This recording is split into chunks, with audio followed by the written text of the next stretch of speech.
Yes, guys, we're back again with match week 3 in the English Premier League. So, last week it was a very excited one in the English Premier League. 44 goals score is a record. So, I hope this weekend we'll get a lot of goal and a lot of excitement and a lot of drama. It's going to be a good one, guys. Just look out. You realize, right? City became the first team to win 10 opening day fixtures in a row. Since the money come in. Forget about the money because Yeah, that's true. That's great, man. If the money don't come in, you can't do anything. Yeah, that's true. That's facts. And even if you do something without money, what's gonna happen after that? You know what I'm saying? Just think, look at Leicester City. They have money, but they did something when they weren't really considered one of the big teams. And what have they done after that? So look. True. You need great point. Listen, man. Listen. Great start for City. Great start for Liverpool. But have to be fair, you guys are the team right now. 2 wins in 2. Even though the first win was not convincing, the second one was, good performance against Chelsea. And you guys have done some good business lately. And you might do more in terms of selling players, because what I was actually thinking, though, hear this, right? Hear this. And I must give Liverpool credit. People like to say, my channel, I talk about Liverpool a lot. Listen, if Liverpool is a hot topic, who are you going to talk about? You know what I'm saying? If I have Liverpool fans on my channel, right, because I have a lot of Liverpool subscribers, who am I supposed to talk about? Chelsea? Who am I supposed to talk about? Barnsley? Lincoln City? You know what I mean? Who am I supposed to? Bolton Wanderers? Freiburg? You understand the point I'm trying to make? 100%, man. Just keep. Ryan, a lot of people do not understand how YouTube works. A lot of people don't like to see you shine. You know what I'm saying? And when you do shine, they say, oh, you're doing this and you're doing that. But they never see the struggle. They never see the work put in previously, the groundwork that was laid, the foundation over the last couple of years. So when you finally get a little success, people say you milk this, you milk that. But if you look back, I've been talking about Liverpool since 2018, like a lot. But 100%. 100%. I remember the first time I smashed in the Champions League and you stand up by a doorstep and guys and exactly. But you know what, bro? You have told me about the video about Chelsea weekend gone, bro. And I learned so much thing in that video, bro. You just take your time. You ain't no rush. And I say, why me can't take my time and do the video like how that man? It man just smooth and just I say, whoa. Because I know what I'm about. You know what I mean? I'm genuine. You know what I'm saying? I've been doing this for 3 years. I've made 2,000 videos, and I had times like you already. So now I just relax. I just do what I want. But hello to everybody in the chat right now. Thank you very much for tuning in. But Ryan, what I was saying before we actually get into the predictions, Liverpool have done some great business. You guys, sporting director Michael Edwards, he's a sporting director, right? Yeah, sporting director. These guys are doing some great business, because if you look at what's going on, right? You sign Jota, you sign Thiago for a total of let's say 75 million euros, right? Around that, estimated. Then you sign Tsimikas, add 12 mil to that.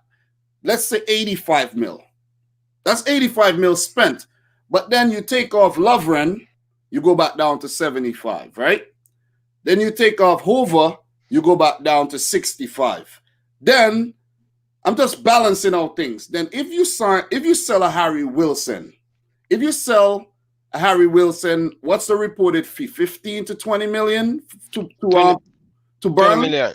Yeah, 20 million. 20 million.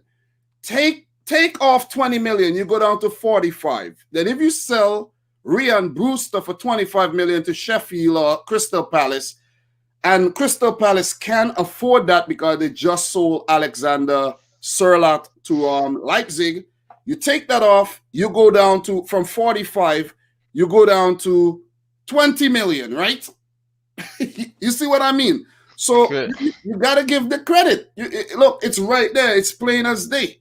And then if you factor in like if like for example a Gruitch gets sold, everything balance out and goes into the green. So you got to give credit. You got to definitely give credit when credit is due. Liverpool has done different business than City, because if you look at City right now, we're trying to buy Koundé, we're trying to get Koulibaly. The money that we're bidding, these guys are rejecting the money because you know what? They say, y'all got the money. Y'all got the money. You know, you're owned by this rich sheik and you have the City group. You got the money. You understand what I'm saying? I'm a black bally, bro. Look, Ryan, if you're selling goods and you go to the rich man house, the rich man could never say, hey man, trust me this, I'll pay you next week, because you know you have the money. But the poor man now, or the man who's not so rich, would say, yeah, you know what, let's work something out. I'll pay you in installment. I'll pay you $1 this week and $1 next week, and then we're good. You see? So when it comes to City now, Sevilla want their money up front, and you're talking about 65 million euros. They want that up front, you know. So you don't think what will happen right now is Manchester City cause it on themselves? Some of it? Of course, because of the precedent that you set over the years. If you go in like a big spender, obviously people will be like, he's a big spender. Just like it's like human being, bro. You take out a girl and you bring her, and this always look for the same thing, bro. Exactly. It's standards. We set a standard. Liverpool, they set a standard. You know, look, I don't know every Liverpool dealing, but maybe for like the Van Dijk and the Alisson, maybe it was different. Maybe that was different. Most of Liverpool deal are installment, bro. Installments. Okay. Most of them. You see, but a few deal Liverpool do upfront, you know. Few of them they do where they pay cash upfront, but most of them are installment. And they love Liverpool. You can't talk about installment for Liverpool player. They want the money up front. That's weird, right? Yeah. You know, say out of any other club, Liverpool, always why Liverpool player them always so expensive. Yep, you guys are finessing teams. They have something in there where they put in most of the Liverpool player them contract. That's listen, Liverpool player them expensive over the years, long time. You know one player that I watched yesterday that you guys really finesse that deal and got way more money than you should have got? Danny Ward. We get 12 million. Man, bro, this man is just a genius. Wow. Michael Edwards, wow. He's just, we call him a genius, man. You know who else you know the other money you finessed? Jordan Ibe. Yeah, for what? 15 million? Solanke, 20 million. Solanke, exactly. You can go on and on. How many players these man get for, you know, ridiculous money, man, they get for. On and on and on. But the whole point I'm trying to make, man, you know what I mean? We just out here as individual YouTubers. We working hard. We don't really get no help from anybody. Only we help ourselves right now. And we put in the work. So any little success we get, guys, congratulate us. Be happy for us. Don't say, oh, you're doing this. You're doing that. Oh, you're doing this. Listen, we're just out here as individuals reacting. We're giving opinions on certain things. You understand? If I don't want to give an opinion for, like, make a whole video to talk about, let's say, Mendy signing to Chelsea, I'm going to talk about it today. And that's why you guys have to tune into the live stream, because we're going to talk about it today. So, Ryan, the first thing I want to do, I want to talk about the Carabao Cup fixtures. Let's just get that out the way. Let's just pull that up right there. And we're going to talk about the Carabao fixtures that happened yesterday, Tuesday, yesterday. Tuesday and Wednesday. And that would happen today, Thursday. So we had the Leyton Orient versus Spurs game moved, and there's been talks that Spurs could even get that game awarded to Advance. them. Yeah. And coronavirus, you know what I mean? We've been seeing teams like, especially City, you know what I mean? A few players are diagnosed with coronavirus, forced to miss, you know, the games. And But mhm. you don't think it unfair for Leighton Orient because of the coronavirus? They have 18 player test positive. You don't Maybe. think because of they don't have the money, like, because when you look at it, it's Tottenham and Spurs pay for Leighton Orient player to take the test, right? They don't have the money. When you really think about it, the game should be moved to a later date until everything gets sorted out and the players are healthy again. It shouldn't be a war. The Leighton Orient shouldn't really be penalized right now, even though they should be a little. I think people are getting complacent, Ryan. People are getting complacent. People are going to parties. People are going to the beach. People are going to the rest. People are getting. Dominic, you have to remember this: the lower league team, some of the players them are working. Yep. That's true. Some of them are doing 95 and then play the football. So, you know what's the Premier League team them can just support help. Just like how them taking the coronavirus test for the player them back for the Leighton Orient player. They has to help. Remember the Premier League and the Football League are two different entities, you know. So, you know, that's a lot of politics involved in doing that. Because, for example, like recently when the club Bury dissolved and disappeared, why didn't Manchester United and Manchester City help Bury? You understand what I'm saying? Yeah. It's just that's just not how it is. It happens, you know. It's just business. You see what I mean? But that game is postponed, and we'll get back to Spurs later when we talk about the Premier League. Newport County 3, Watford 1. Ryan, what's going on at Watford? Ismail Assar did not play. He's been linked to Liverpool. I heard he's not match fit. Because I was wondering why he's not playing. You know? Match fit for so long, right? Exactly. It's been a while. Though. He haven't played any games so far in the new season. So we have West Brom losing to Brentford 7-6 on penalties here. I didn't actually watch this game, and I don't even know how it ended. Seems like it ended 2-2. It ended 2-2 after 90 minutes. It goes straight to penalties. Hal Rapsakanu scored, and Hal Rapsakanu scored 2 penalties there. So that'll do his confidence a whole lot of good. So West Brom lose again. West Brom lose again. I told you I picked Brentford to win. I did pick Brentford to win too. I think both of us picked Brentford. Look, Brentford is a nice look. I wanted them to get promoted, man. I really did. And it was kind of... I want something new, man. Tired of Fulham and West Brom coming and fail, you know? Seriously, man. I'm really...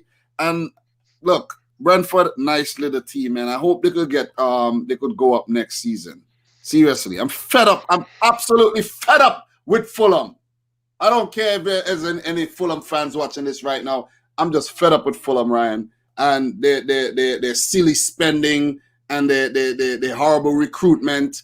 They're not bringing in the right players, in my opinion. Seriously, they're not. And we're gonna get to Fulham. It's just an opinion. It could change over time if they start doing well. I'll give them their credit. West Ham United 5, Hull City 1. Statement. Good bounce back. Statement. I don't know if I pick Hull City to win this. I don't even remember though. No, both of us pick West Brom, man. West Ham. We're gonna be getting mixed up with West Ham and West Brom. West Brom, yeah, for real. You know, but the next game, Luton Town 0, United 3. You see, I told you United would have done it. Yeah. Told you you don't wanna talk about them. Awful, man. You know, I heard the game was boring though. I didn't watch it, but I heard it was a boring game. I heard it was boring. Let me actually just see who actually played in this game. They play a strong team. I Yeah, look they at the did. lineup too. They have good depth when you really look at it. They have Mata who played. Mata started. He scored. Greenwood Mm, scored. Rashford scored. Yeah, what you Mata got? pass in prime, man. But I think Mata is a very good player. He deserves more game time, though. He deserves more game time. Danny Van de Beek started his first game for United as well. Brandon Williams back. Bailly back. Bissaka back. Fred Matic. They changed up They actually started a whole new team with the exception of Man, Maguire. Manu not good, man. Henderson started the game. Dean Henderson, clean sheet as well. Man United made 10 changes for this game. 10 Man changes. United doing good, bro. Actually, Ryan, they not looking great this season again. I told you last year, bro, they just make a buck-ups run, bro. Yeah. No one was doing. Listen, bro, I'm telling you, if Manchester United want to go forward, trust me, still, James, that guy they buy from Swansea City, Daniel James. Daniel James, that youth from him come to Manchester United, and no, Manchester United don't play a ball to run behind. They don't play in the youth them system, in the youth them best, they youth them strength. Yeah, You know? good point. And they want to sell him too. Listen, the man going back to him coach, him going back to Marseille, the Leeds United, Leeds interested. Oh, You understand? okay. Leeds interested in that. I think if he goes to the right team, he could be deadly. The right coach going to social, man, tell you. Okay, guy, very nice guy. But if Manchester United want, he's not going to get the best out of the player. Him not push Manchester United play him improve. None. He's not good enough. And I love it as a Liverpool fans. Keep him there. Keep him there. I like that. I love that. The next game, Fulham 2, Sheffield Wednesday. The Owls, man, they lost. So who scored for Fulham here? Oh, Camara. He finally, and Bobby Reed. Wow. Bobby Reed, 2 from 2. Yeah, they need to start, man. They need to start him in the next Premier League. Camara scored, so that give him a boost as well. You know what I mean? So, but look, guess who's back for Fulham? Remember this guy? Jean-Michel Seri? He's back. After injury? No, he was out on loan because they went down. They brought him. This guy used to be linked to Barcelona. He came in from Nice. And Zambo Anguissa, both him and Seri, went out on loan when the club went down. And you got to commend Fulham because they went down and they came back up with you know what I mean, without those expensive signings, simply because they, you know, wages and all that stuff, you know what I mean? That's great. That's great piece of business for them. Yeah, but good win. It would do their confidence a whole lot of good. They would need it because they lost the opening game. So good stuff. Burnley 2, Millwall 0. Good stuff from Burnley there. I want to just see the score for Burnley. They didn't look too bad in the game against Leicester City. You know. They play a decent, but Leicester just better than them there on the day, man. Leicester play some good stuff, man. So for Burnley, Vidra scored. Good for him.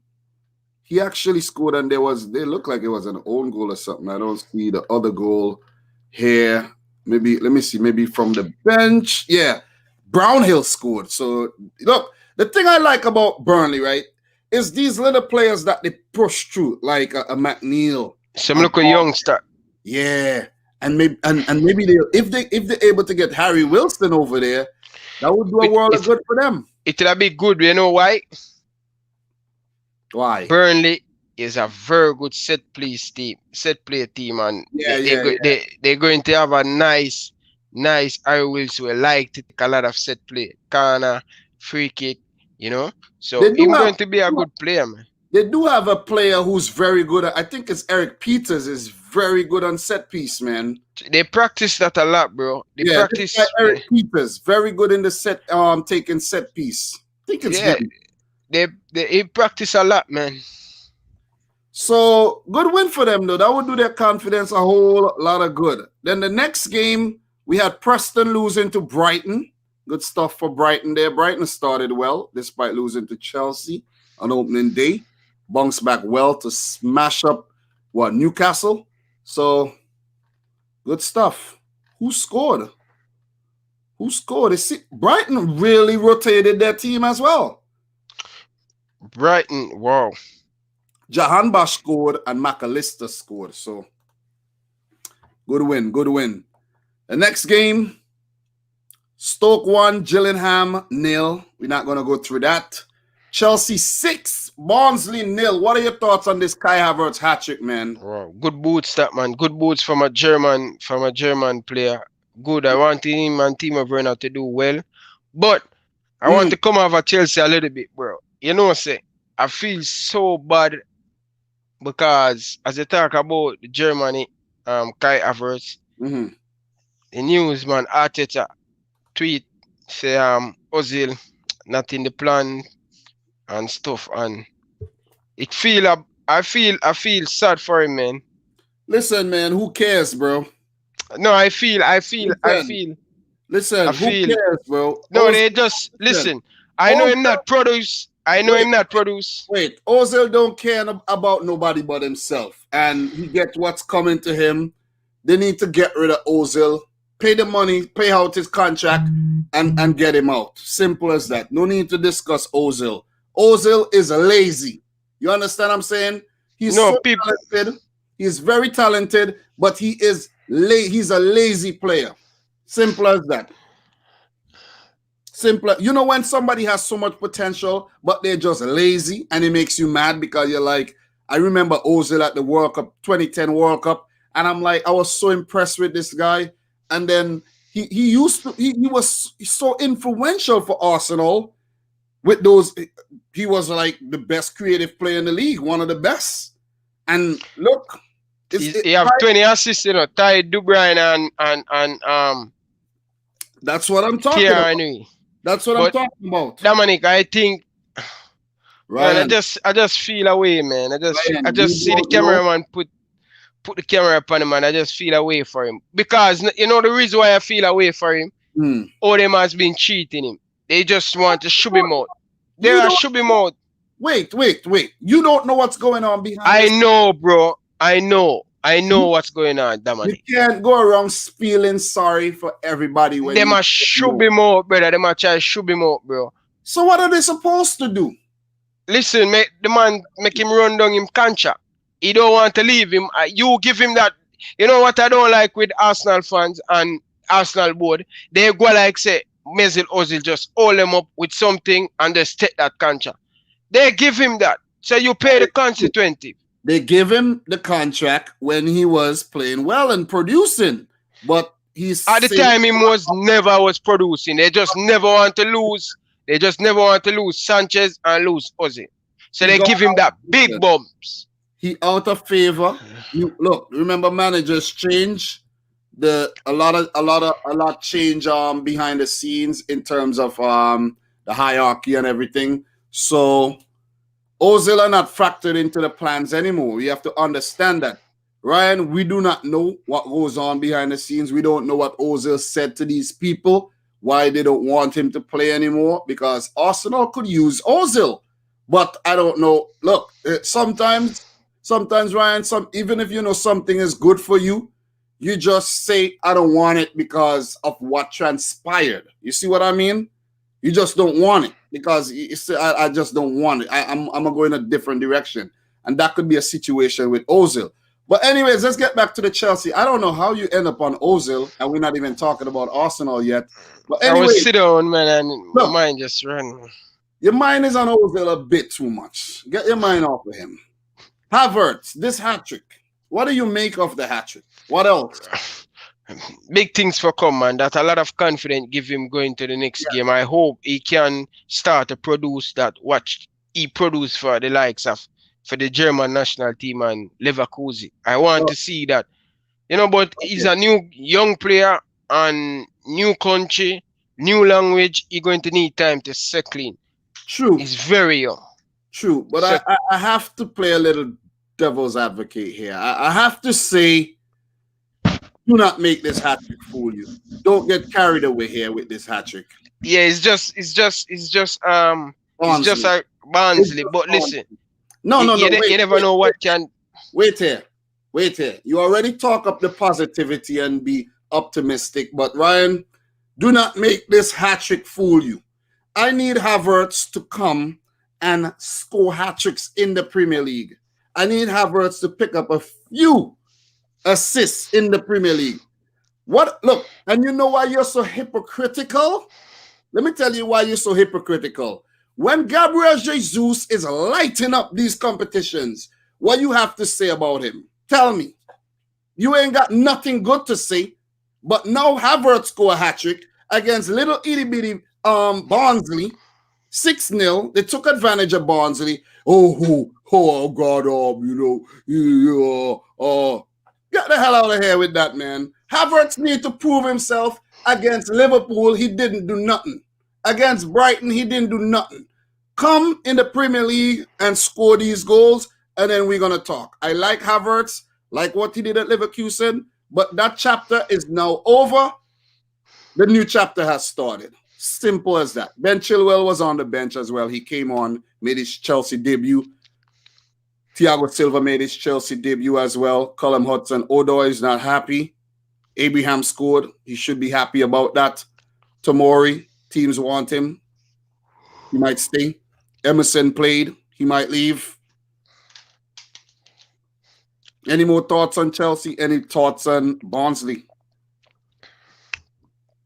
Listen, Chelsea, you need to perform in the Premier League. Oh, no.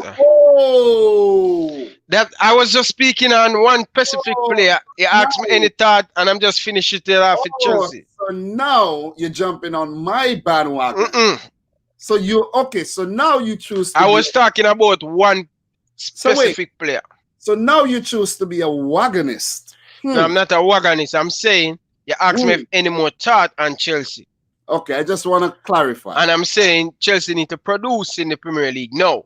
I was talking about Kai Havertz, German player. Okay, I get it. I understand fully. Everton 5, Fleetwood 2.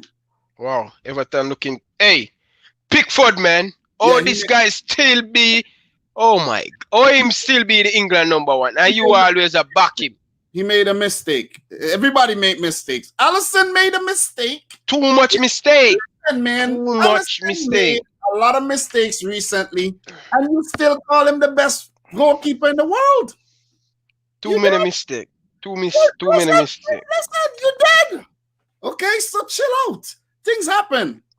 They won the game. If they had lost the game, it would have been a different situation. We can't run with this. I'm not going to allow you to run with this. But 2 goals for Richarlison, a banging goal for Bernard. I watched a little piece of this game. A confidence-boosting goal for Iwobi. And another confidence-boosting goal for Mose Ken from a penalty spot there. So 5-0, Fabian Delph, 2-time Premier League winner with City, played this game. What up, Delphi? What up, Delphi? You had Dinia playing at centre-back with this new kid Nkunku starting, 19 years old. So there was a look. These fixtures, we cannot ignore these fixtures. And that's why I like to tell people, listen, I'm a pure football fan. Listen, I pay attention to everything. Over the weekend, I even went and checked all the Serie A scores, all the German Bundesliga scores. I didn't check the La Liga scores yet, though. But still, I take a look around at everything. What's going? Not everything, most things that's going on. You know what I mean? But look, good win for Everton. They move on to the next round. Hopefully, they meet Liverpool at Goodison Park. Guess who linked to Everton? Guess who linked to Everton? They linked to a few people. Who? I don't want to call him name. He play for Croatia. He play for Croatia. I'm not actually looking at you. I'm looking at the screen, so I can't see what you're saying. Pulisic. I know Pulisic. Pulisic play for Chelsea. Listen, man. He was on loan. He was on loan at Inter Milan. I don't remember his name. He was on loan. Perisic. Oh my God. You know you mess me up with that name. Come just watch a Croatian name and you just mess me up with that name. Anyways, yeah, okay. Anyways. But look, Everton, they're doing well. And I would like to see them play Liverpool in the next round. If Liverpool can get past a Lincoln City. But Leicester nil, Arsenal 2. I was watching this game, but then I stopped. I was, bouncing around. So good game. I told you. Arsenal has a better backup brigade, and they won the game. I told you that. Told you. And Ketia with another goal. Told you. On fire. Own goal from Christian Fuchs. Morgan started. Morgan. And a kid by the name of Dewsbury Hall. He played.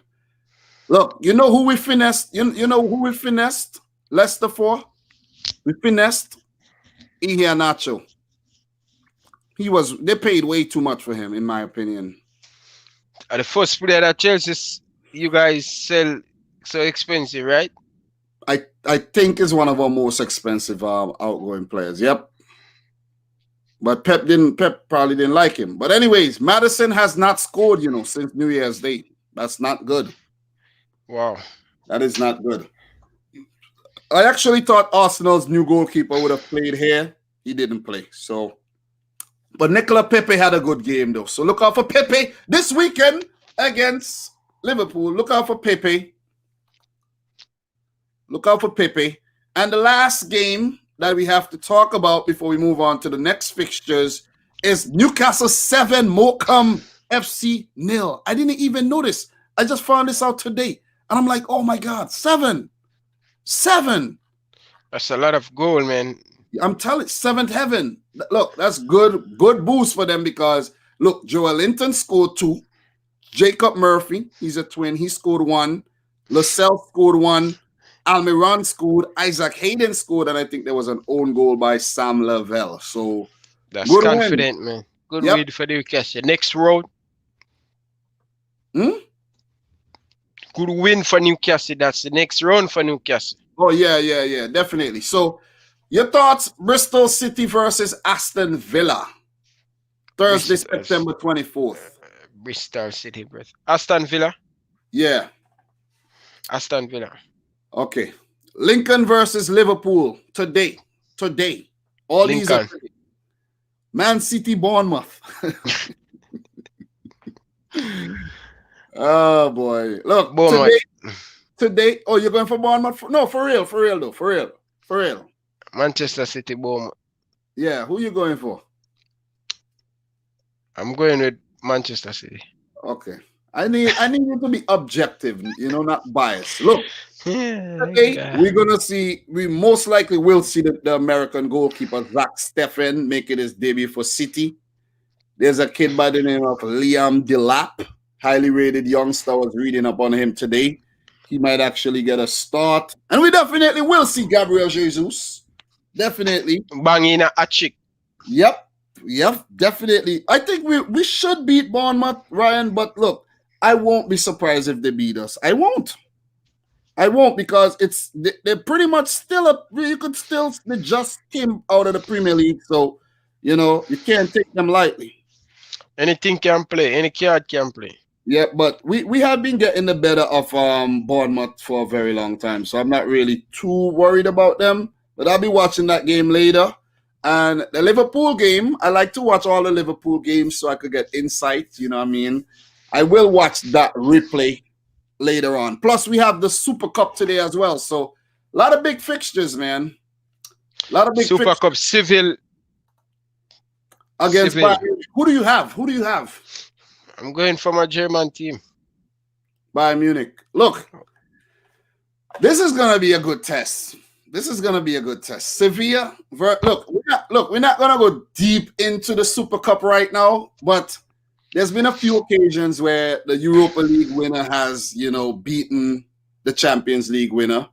And I think there was a recent situation like that, But I can't quite remember who it was, but they did beat, I think it was Atletico Madrid. Didn't they beat Real Madrid? Oh. In the Super Cup final a couple years ago when Atleti won the thing. Hello to Ryan, stop touching up your ears, bro. It's annoying. It's making noise, man. Control yourself. The last live stream, you couldn't control yourself, and you're back. Controller. But anyways, hello to everybody in here right now. Make sure you like the video. Ryan, how many likes we got right now? We have 43 likes. 46. Come on, we have 111 people in here, and you're not liking the video. Listen, man. Listen. Like the video. Anyway, look. Thank you very much, Doug. We have Doug with a £2 super chat here. Doug dropping the pungs. Bristol 1, Villa 2, Lincoln 0, Liverpool 3, City 6, Bournemouth 0. Guys, if any of you guys Bournemouth 1. Feel free to super chat as well. It helps the channel. You missed the next one. Our next one is there. There's a next one. Did I miss another one? Oh, yeah. Nippon, man. Oh, my God. I'm sorry, bro. I'm sorry. Nippon. Okay. Nippon want to join the debate. All right. Anybody want to join the debate? You can join the debate. You can join in. Look. Look. You guys say I wear hats in every video. Look here. Look. Clean head. You understand? So, listen, man. It's no pressure on here. No pressure. Thank you very much, Nippon. Guys, I'm going to drop the link right now. Copy. I'm going to drop the link. Doug, if you want to join in, Doug, you can join in for the chat. Look, I'm going to drop the link right here. I'm going to drop the link. Please, guys, proper headphone and stuff, please. Make sure you're wearing proper headphones, you know what I mean? So I don't want no feedback. So if you want to join in, join in. Come on, let me see what you got. Let me see what you got. Join. So let's move on to... We're going to move on, Ryan, to the next topic at hand here, the Premier League. Look, 36 minutes. I think we did well, a little intro. We dropped, talk about the Carabao Cup, talk about a few other things. And, you know what I mean? It's looking good. Looking good so far. I'm happy with the start. So, guys, feel free to join. The link is there. Come on. You guys like to talk in the comments? Back yourself up now by coming on screen like we are. We're exposing ourselves. Let me see what you got. Come on, bring it on. I swear, someone that joined a while ago. Someone joined a while ago? Oh, you swear. You thought it was that somebody joined? Yeah. Nah. Anyways, but look, we're going to start talking about the Premier League matches that's coming up. But, before we do that, let's just do a quick recap of what happened last week. Everton 5, West Brom 2, Leeds 4, Fulham 3, United 1, Palace 3, Arsenal 2, West Ham 1. There's a West Ham fan I actually know. He's from St. Vincent. I meet him on the bus while I go to work. And we always get to chat, but the chats last under 1 minute. He gets to say something quick. I say something quick, then I'm off the bus. It's fun. But I'm like, yo, man, I feel bad for y'all, man, because they lose a lot, So... Southampton 2, Spurs 5. That was a great game. We spoke about that in depth on the recap, the roundup, week 2 roundup. So guys, if you missed the roundup, go watch the replay. You could watch the replay while you're doing your chores. You could listen to it. You could listen to the replay while you're taking a shit, while you're cleaning the yard, whatever you're doing, while you're at work doing something. Listen to the replay. It's fun. Newcastle 0, Brighton 3, Chelsea 0, Liverpool 2, Leicester 4, Burnley 2, Aston Villa 1, Sheffield 0, Wolves 1, City 3. Oh, I felt good about that one. So after those fixtures, 2 games, we got Leicester at the top, Everton 2nd, Arsenal 3rd, Liverpool 4th, Palace 5th, Spurs 6th, City 7th, Brighton 8th. I know these are not significant, but still, and they're not so important, but still. Villa 9th, Leeds 10th. Down at the bottom, we have West Brom without a win yet. Southampton, Fulham in the relegation spots. And we should talk about this every week, Ryan, because it will change and it will get more intense as the weeks go by. You know what I'm saying? Yes. Because we plan to do this every single week, man. And if, Ryan, if for some reason you can't do it, I'll be here. If there's some reason I can't do it, we'll find a way to do it. We will. Definitely. Let's just put it that way. We're both passionate about this. We find a way to do it. Sheffield 2. Sheffield, not 2. 2 games. They haven't got a point yet. West Ham, no points. Man United, no points. Burnley. Burnley, no points. But we got Newcastle, Wolves, Chelsea, and Leeds, all with 3 points after 2 games. So that's the recap so far. Ryan, we got Dom Calvert-Lewin on top with 4 goals. Heung-min-son with 4 goals in 1 game. Both players picked up hat-tricks there. Will Zaha with 3 goals. I think he got 3 goals last season. Mo Salah, 3 goals. Patrick Bamford with 2 rounds off the top 5. You think Salah could win the Golden Boot this season, though? 100% sure. In terms of rumors, Dale Stevens, I actually read this today. He could be moving from Brighton to Burnley. And you see, Ryan, I tell you this is the kind of players that Burnley buy. You know what I mean? 31, Dale Stevens. Nobody don't really know who he is like that. And he's just going to go over there and do a job. 100%. The probability is 93%. Then we got Ben Woodburn, Liverpool to Sparta, Rotterdam. Do you know about this? Yeah, that kid full of talent, man. I think he was injured, actually. He might be going there on loan. Yeah, he always injured. Then Nathaniel Klein has joined. Look, he could join Palace. Whoa. You see, I told you guys, when we do the live stream, we cover things and we talk about things we don't make videos about.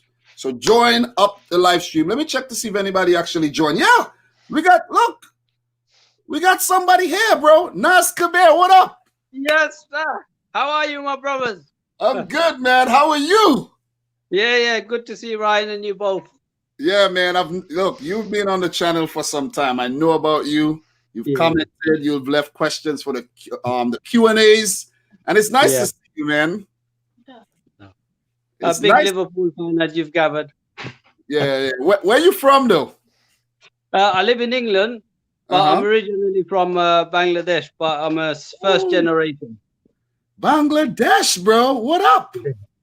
Yeah, I used to work with a lot of Bangladeshis like 10 years ago, so I picked up a few Bangladesh words here and there, you know what I mean? Yeah, we're nice people in general. Nice, humble people, you know? Very, very nice. Very nice. But how are you feeling today, man? You're a Liverpool fan. What are your predictions for the game this weekend?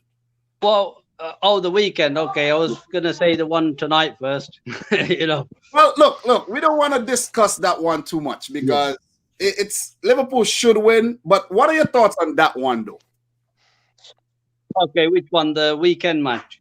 The Lincoln game first, then the weekend game. I'm expecting Jota to light up the match today. You expect him to light up the match if he plays? If he plays, I'm expecting a couple of goals from him if he plays. That would send you Liverpool fans crazy, man. I don't know whether he'll play Thiago, but I'm definitely sure he'll play Jota most likely. Definitely. Do you know you're the first person on the live? First guess? I've gathered that. That's why I was quickly ready to jump on it because you guys don't offer that option normally, you know? Round of applause, man. Round of applause, man. Historic stuff, bro. Ryan, you wanna Naz, actually you spoke so you think Liverpool are gonna win the game tonight against Lincoln, right? Yeah, it should be a comfortable win. They might score the odd one because Lincoln are quite good at home. They're quite a good team. We can't knock them, you know? It seems like you got some inside scoop on Lincoln as well. They've caused a few surprises every year, so you know I'm not expecting them not to score. You know. Okay. So your thoughts on the Arsenal game? It's going to be close. The reason why is Arsenal are growing in confidence. They seem to have found a way of breaking down the big teams, playing like a low block.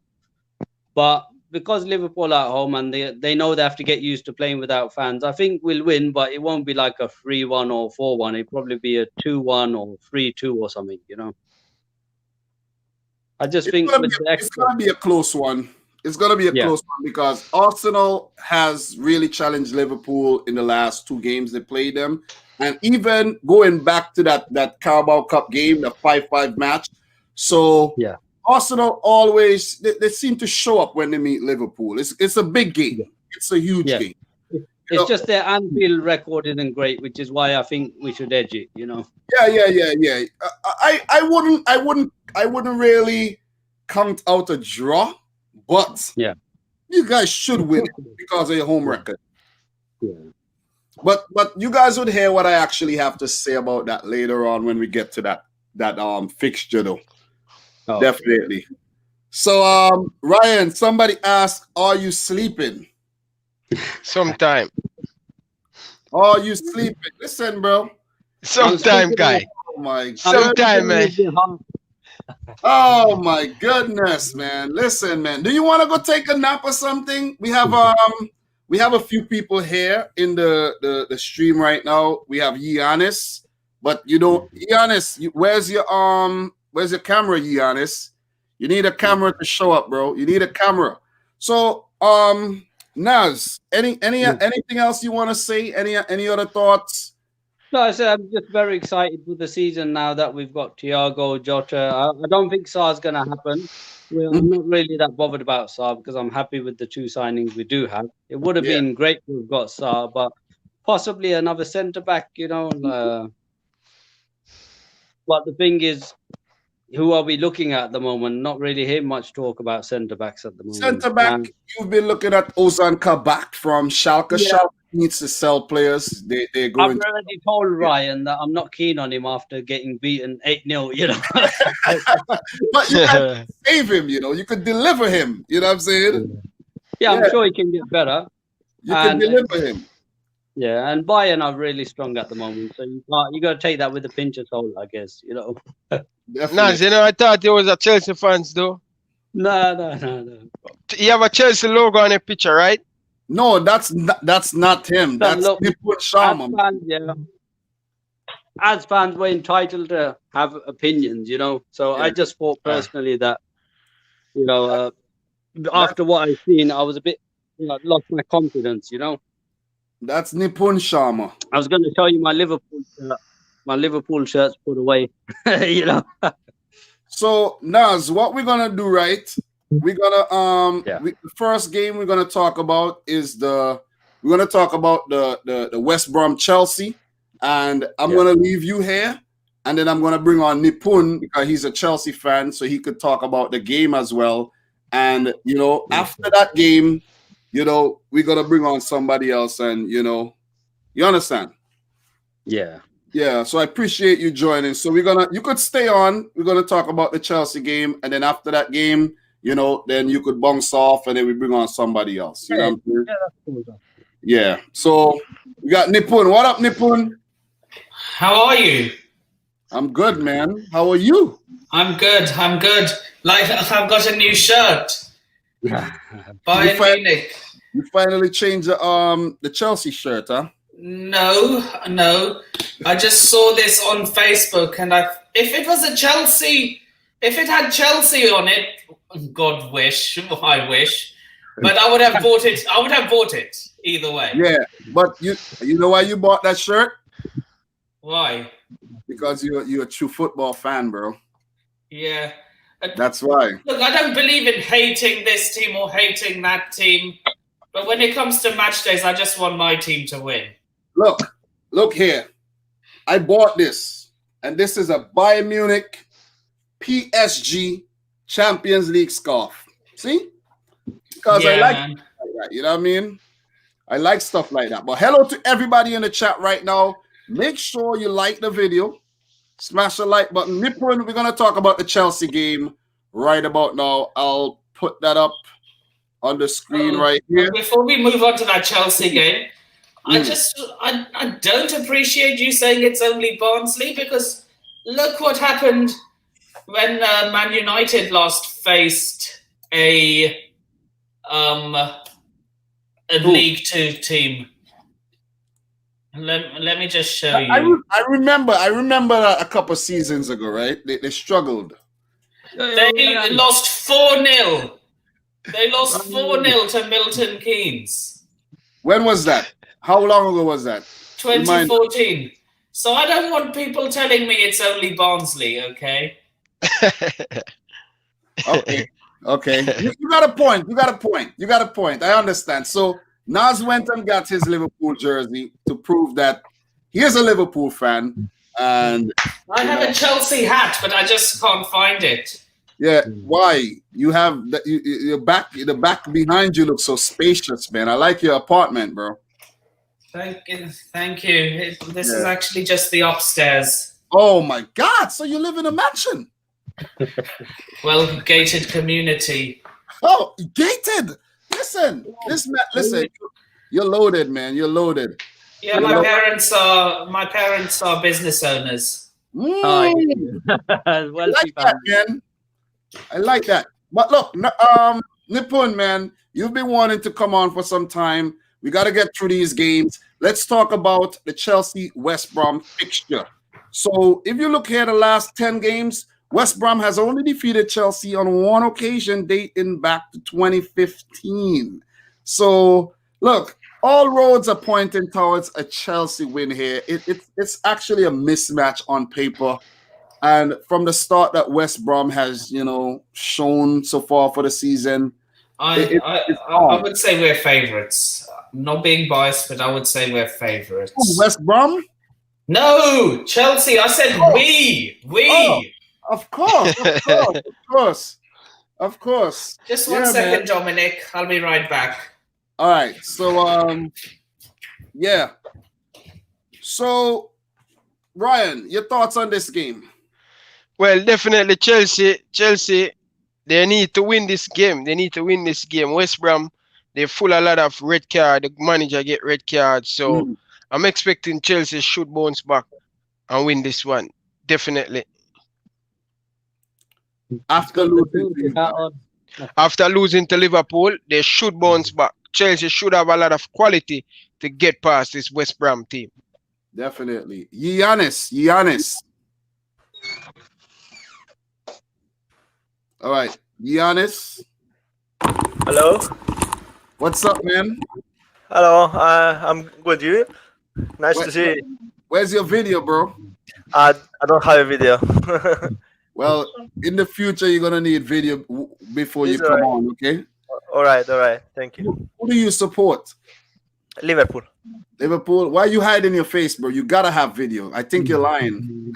No, I'm not. I'm sure I'm not lying. I just don't have. So where are you from? Cyprus. Wow. Awesome. Yeah. Awesome. Nice vacation spot there. Yeah.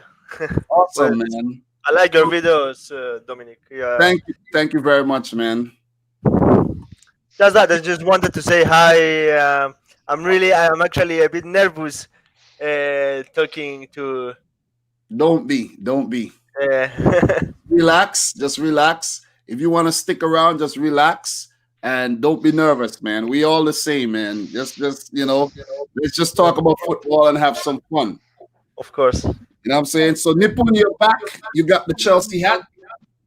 Yeah. So yeah, I'm predicting a 3-1 win for Chelsea. That's realistic. Why you think West Brom would score a goal? Because your defense is so garbage, right? Yeah. Well, if Thiago Silva plays, I think we do have a chance at keeping a clean sheet. Look, because defend.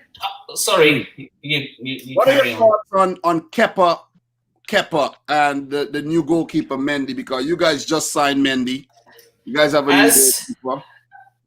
I'm sure you watch a lot of AFTV, and there's one man who always says, "It's time to go." Clad. Just to correct that, I don't watch a lot of AFTV at all. Sorry. I don't.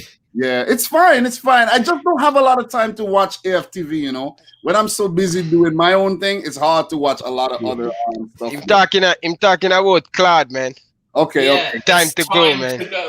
So it's time for Kepa to go. Definitely, because he has been garbage. But the thing is, this guy Mendy, nobody knows anything about him. We don't even know if he's any good.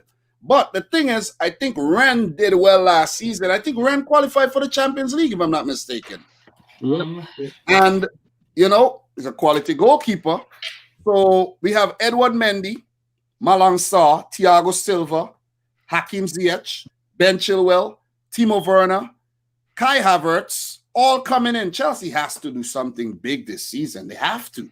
They have to. There's rumors that Rudiger could be on the way out. Barcelona. Wow. Ren did qualify for the Champions League. Yep. So Barcelona linked to Rudiger. Aston Villa want Barkley. Loftus-Cheek to Aston Villa there. Bakayoko. So Chelsea could offload a few players. Callum Hudson-Odoi. Tomori. I just hope Callum Hudson-Odoi doesn't turn into another Gnabry. Well, what do you mean? Go to Bayern and just becomes, like a world class. Gnabry should be classed as a world class player, right? Ryan, what do you think? Gnabry world class? Yeah, he is world class. I mean, if anyone who disagrees is a fool. I mean, you'd be a fool to disagree. I like the way you put it. Nas, world class Gnabry? Yeah, he's become it. He's become it over time. Yeah. Giannis, what do you think? World class Gnabry? Dad. I actually put Giannis on mute earlier because he was getting an echo. But Giannis, if you're there, what do you think? All right, Giannis is not there, so yeah, he's not there. So thanks, Giannis, for coming on from Cyprus. Shout outs to anybody from Cyprus watching this right now. But Giannis, we talk another time.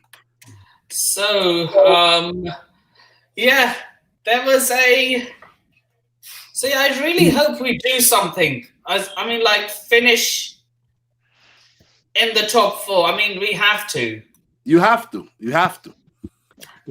I mean, it will take time for our players to gel together. And I mean, and if Hudson-Odoi does go to Bayern Munich, I mean, I wish him all the best. And I mean, am I the only one who thinks German managers are able to turn something transform mid-table people into world beaters? No, you're not.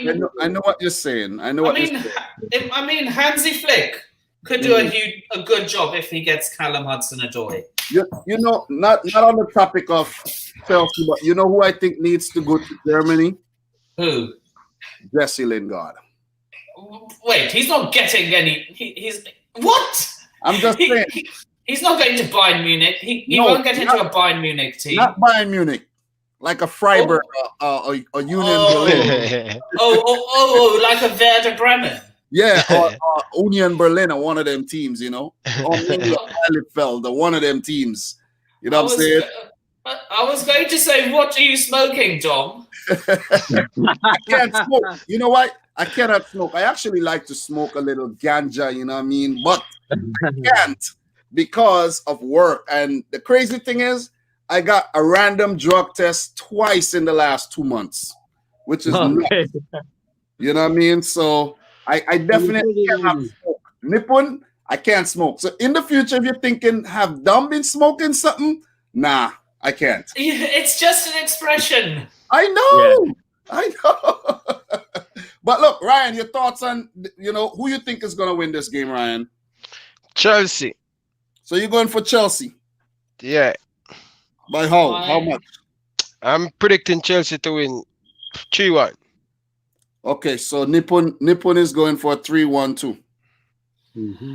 And I really hope we don't sell Christensen. I mean, he's been he's not a good player, obviously, but he's one of our own. He could still develop, man. Maybe he could still develop. Yeah, he's one of our own, which is he's come through the academy, and I know you say loan. I mean, he's in some way a one club man. Yeah. I don't consider loan moves as leaving the club, if you know what I mean. Yeah, I know what you're saying. But yeah, so in my eyes, he's a one club man, and I hope he retires at Stamford Bridge. But I think true one club men never leave their club. Never. Like they just never. Well, it's what you class, as in like we were still paying his wages. You cannot be a one club man if you wear the jersey of another team. If you're owned by, that's a whole debate for another day. Yeah, it doesn't matter. But if you're owned, all I'm going to say is if you're owned by a certain club, that means, you know what I mean. I know what you mean. I know what you mean. So, Naz, what is your prediction on this? Any thoughts on Chelsea before you go? Any thoughts on West Brom? That striker who scored against Everton, he might get one. Charlie Austin? No, the West Brom striker. Robson Carno. No, Diangana. Yeah, Diangana. Yeah, he looks quite good. Yeah. West Brom will bring a threat still. Yeah. I really hope Arsenal. I really hope Liverpool beat the living daylights out of Arsenal. As in, like, I don't have anything against Arsenal, but the way their fans keep yapping on and on and on, like, Havertz is a flop, Werner's a flop. Yeah. And let's see if Pepe shows up against Liverpool. Yeah. Good question. Then I'll see who's. I'll be doing a watch along for that as well. If any of you would like to join. Yep. So look, West Brom, Diangana, Matheus Pereira look definitely the two best players on the team. And if somehow these two guys could manage to get on the score sheet early and West Brom consolidate and manage the game well, they could pick up even a draw from Chelsea because Chelsea is going to be very, look, I don't think Thiago Silva is just going to come in and magically show up their defense. Thiago who? I know that. Excuse me. Silva. No, it's Silva. One Thiago. I said Thiago Silva. One Thiago Alcantara. No Thiago Silva. Don't call him like that. Him name Silva. One Thiago in the Premier League. We call you know what? From now on we will call Liverpool's Thiago Alcantara and Chelsea's Thiago Silva to stop the confusion. No, I don't want you guys to listen. Only one Thiago Alcantara in the Premier League. Silva, call him Silva. Ryan. Silva. Whoever I want, Ryan. Ryan. You're being very unruly. Hear me out, right? Do not interrupt me with your nonsense next time, okay? Because I'm making a point here, and you come Alcantara, Thiago Silva. Guys, do you know this, right? The two of y'all are in here right now. Do you know that Ryan never give a damn about Thiago until he came to Liverpool? He didn't know any stats about him. He didn't rate him. That's lie. That's not true. Listen, that's no lie. That is no lie. Because you know why that's no lie? Because before a player come to your club, who cares about that player, really? You know what I'm saying? I cared about Kai Havertz when he was at Leverkusen. But that's different. You're not a biased football fan, Nippon. You understand? You're not. But look. But when it comes to look, I've said this in the chat so many times that Thiago Alcantara and Kevin De Bruyne are not comparable. They're not. Thiago Alcantara and Toni Kroos are comparable. If you want to compare Kevin De Bruyne to someone, compare him to Thomas Muller. Oh! Listen, Ryan, Thomas Muller and Kevin De Bruyne. Ryan, hear me, please, hear me. We're not gonna get into this today. And when you come in, you gotta come correct because I did say these two players are not comparable.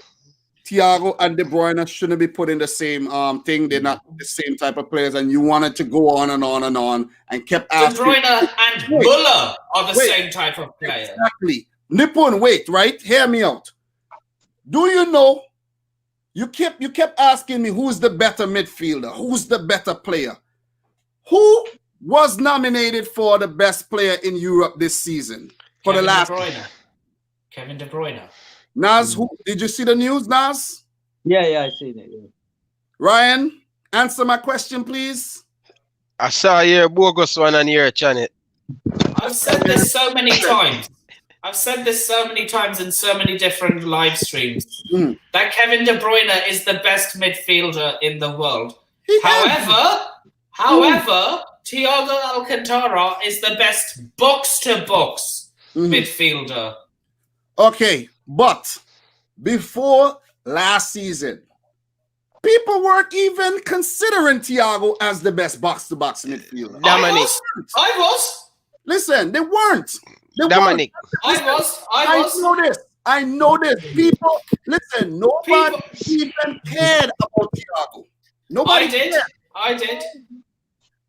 Listen, when I say nobody, I mean very few people. Very Kevin De Bruyne is a crosser of the ball. Ryan, did Thiago get nominated for the best player in Europe? No. Exactly. Okay.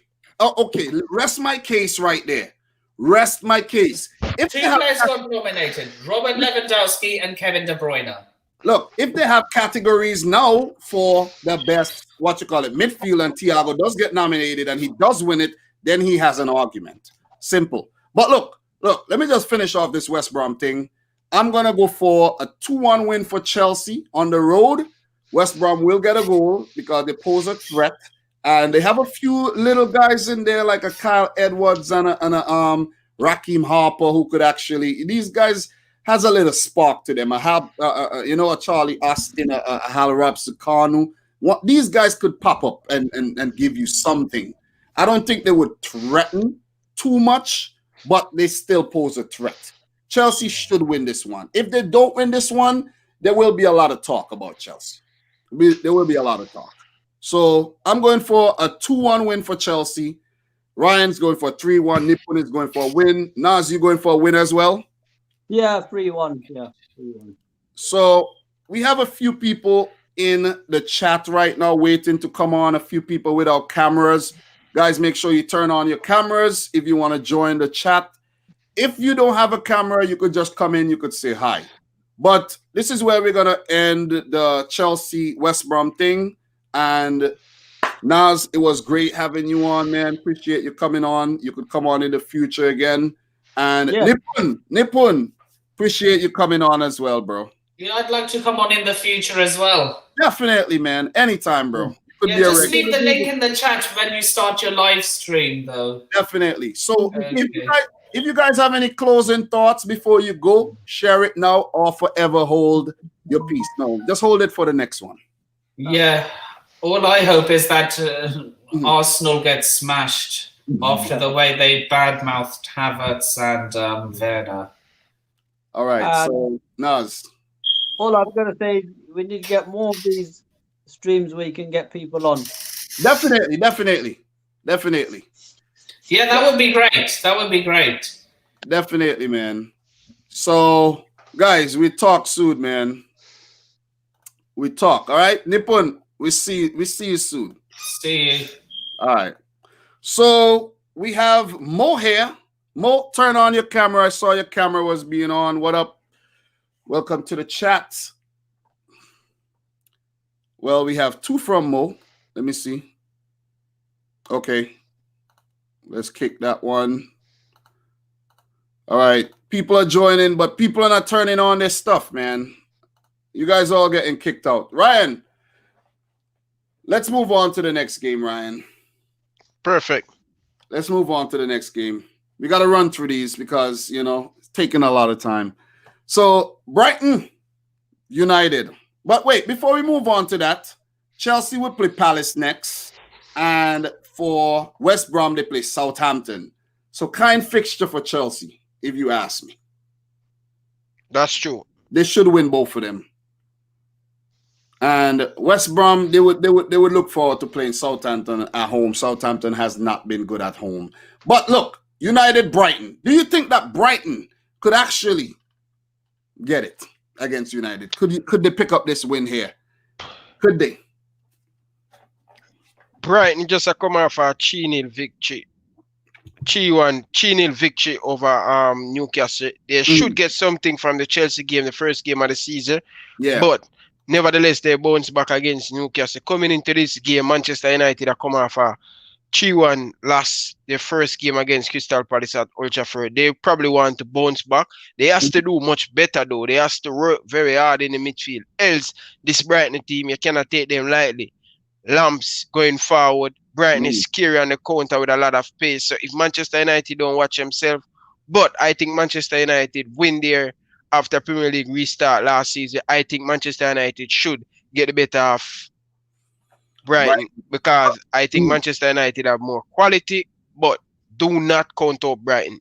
That's the Premier League. You never know what can happen. Well said. But do you realize there, Brighton picked up 2 wins against United recently. Wow.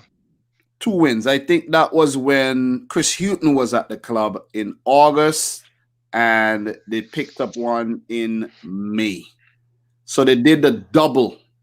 No, that's not the double. That's from one season, the previous season. Yeah. But definitely they beat them at Old Trafford though. They beat them at the Amex Stadium. 2 times. Yeah, 2 times. And this game would be at the Amex Stadium. But the last time they played at the Amex Stadium, Man United won 3-0. So it seems like Potter didn't do well against United last season, lost both the games. But Chris Hughton, he did well. Definitely did. But wait, for the Potter only started last season, yeah. So it was Hughton back-to-back wins there. So look, we can't count out Brighton. We know what Brighton bring to Mopé, Connolly. You know what I mean? We know what these guys are capable of doing. Tariq Lamptey. Let's talk about Tariq Lamptey, Solly March. Leandro Trossard, Jahan Bosch picking up a few goals here and there.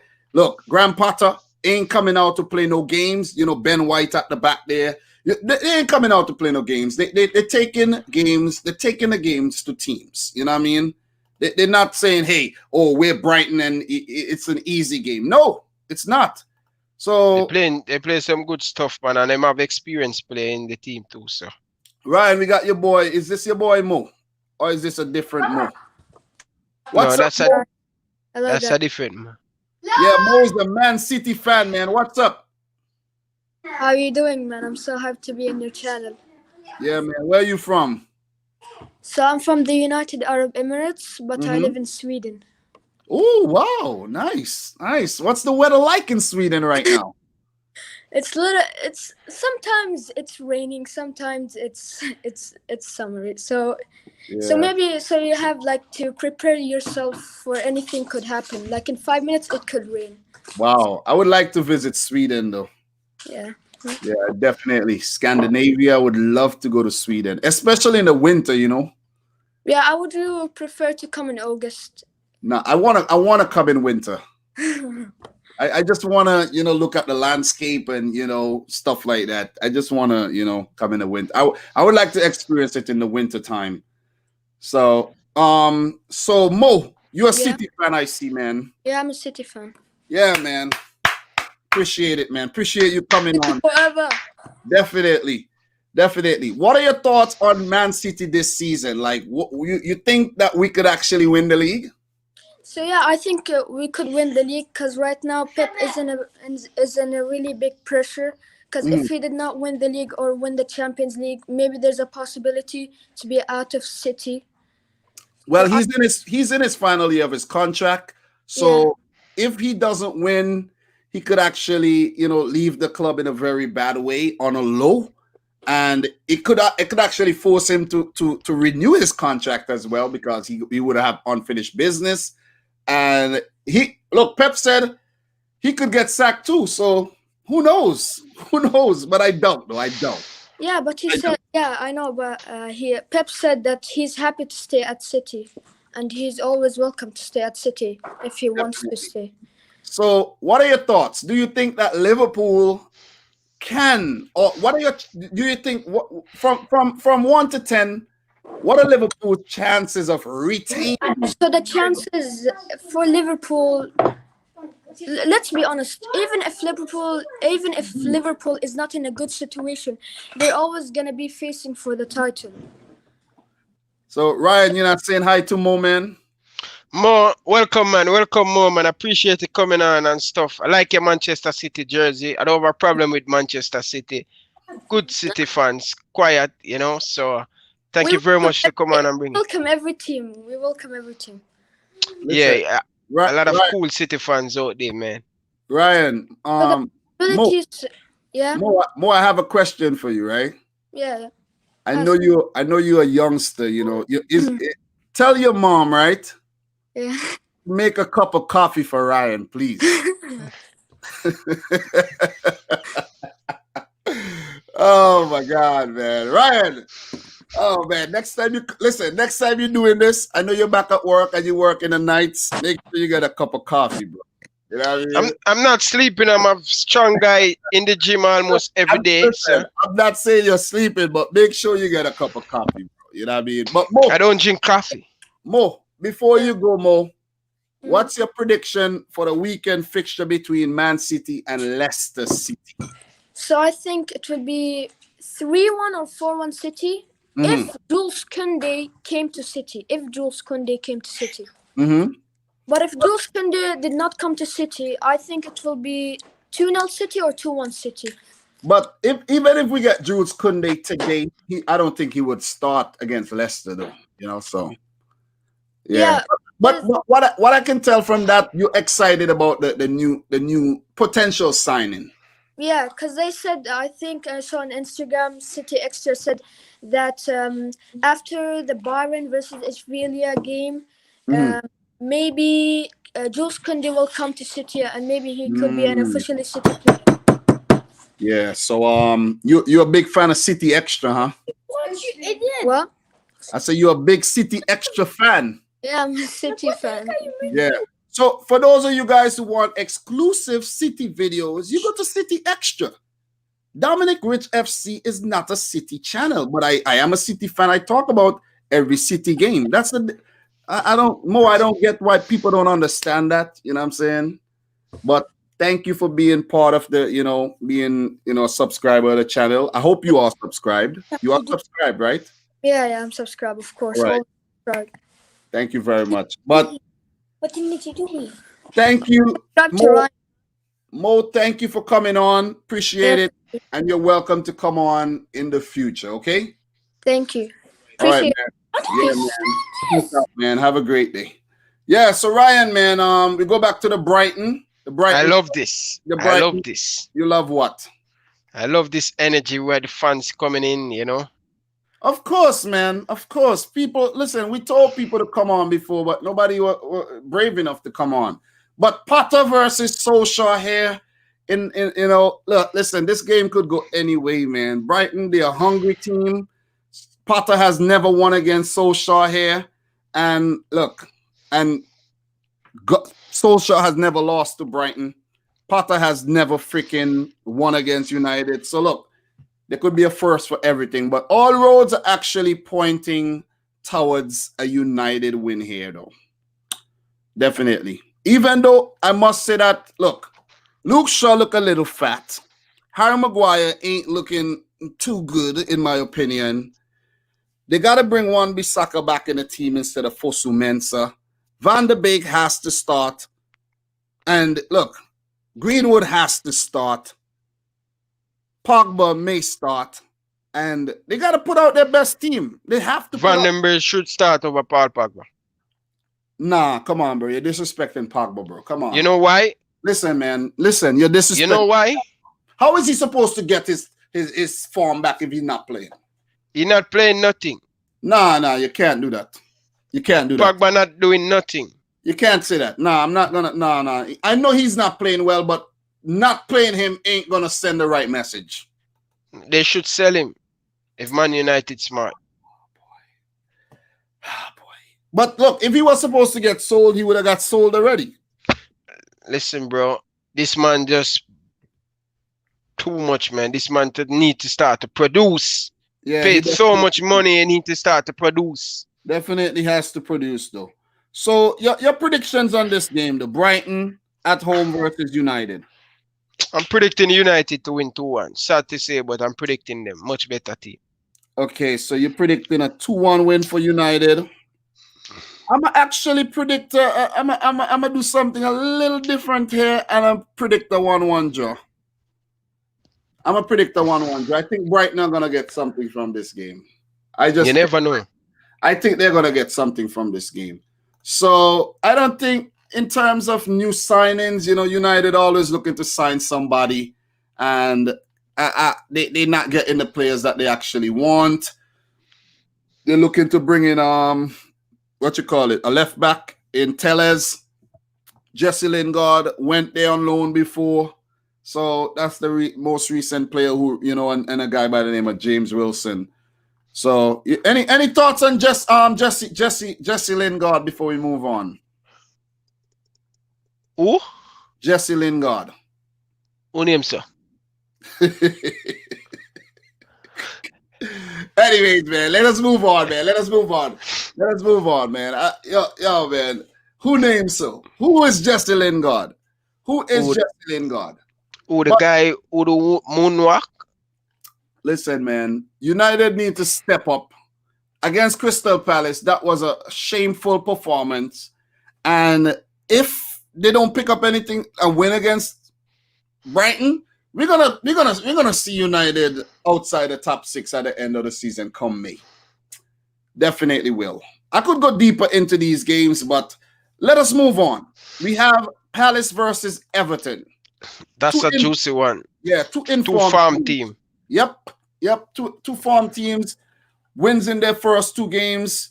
The last game there against Palace, though, for Palace actually lost it. Palace have not actually beaten Everton.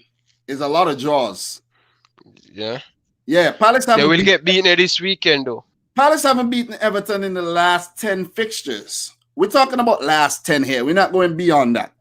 But it's been a lot of draws. It's been what? 6 draws and 4 wins for Everton. Everton won the last game 3-1, and the first one last season was a 0-0 draw. So, any thoughts on this? We're not gonna stay too long on this one. Well, Everton looking good. J. Rodriguez, farm of him life, and Who? Rodriguez. But what's his name? Rodriguez. Yeah, but what's his first name? J. Rodriguez. J. Rodriguez. Yeah, J. Rodriguez, the Colombian farmer. Yeah, but his first name starts with a J, but his name is James Rodriguez. James. Listen, James. Yes, and the reason why it's pronounced James is because James, you don't say James in Spanish. The J in Spanish is pronounced as like a H. Okay. It's like jalapeno. You know what I'm saying? Okay. So you say, don't call me James. My name is James Rodriguez. Okay. James Rodriguez. Whoa. James Rodriguez. Looking good. Looking good. He just give Everton a lot of different. From now on, you call him James. People don't really say James. People don't really say Rodriguez. They call him James Rodriguez. James. Yeah, James. He looking good. He bring a lot of different. Listen, he ain't looking good. He's looking very good. Wow, I'm looking scary too, man. Yo, he's looking good. Look, listen. He is a Kevin De Bruyne type player. He is. He is a Kevin. What? You don't agree with that? Continue. No, I'm just asking you your thoughts. We're doing something here. I'm asking you your thoughts. No, yeah, tell me, not ask me. You just ask me now. But he is. Okay. He is. In your opinion. He was at Real Madrid. So what? Listen, man, I'm just asking you. He's a good player. He's a good player. He's an okay player. So you could stay alert. You know what I mean? If you want to go and wash your face, you could take a break and go and wash your face and come back. He's a good player. You know, he's not a good he's player. not on Kevin De Bruyne level. He's a very good player. No, put Kevin De Bruyne level way down there. James Rodriguez is better than all the midfielders at Liverpool, maybe with the exception of Thiago Alcantara. Better than all of them. He cannot even get in this Liverpool Get the team. nonsense out of here, man. Anyways, man. Anyways, listen. God. Everton has been good. That's crazy, man.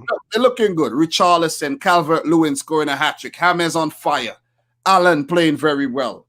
You got your Doucouré fitting very, very well. You know what I mean? You got guys like Moses Ken coming off the bench scoring goals. Michael Keane contributing towards a few goals there as well. Look, Dina looking good at left back. They're looking good. I ain't gonna lie. They're looking good, but they're going to be up for a challenge here against a very informed Crystal Palace team.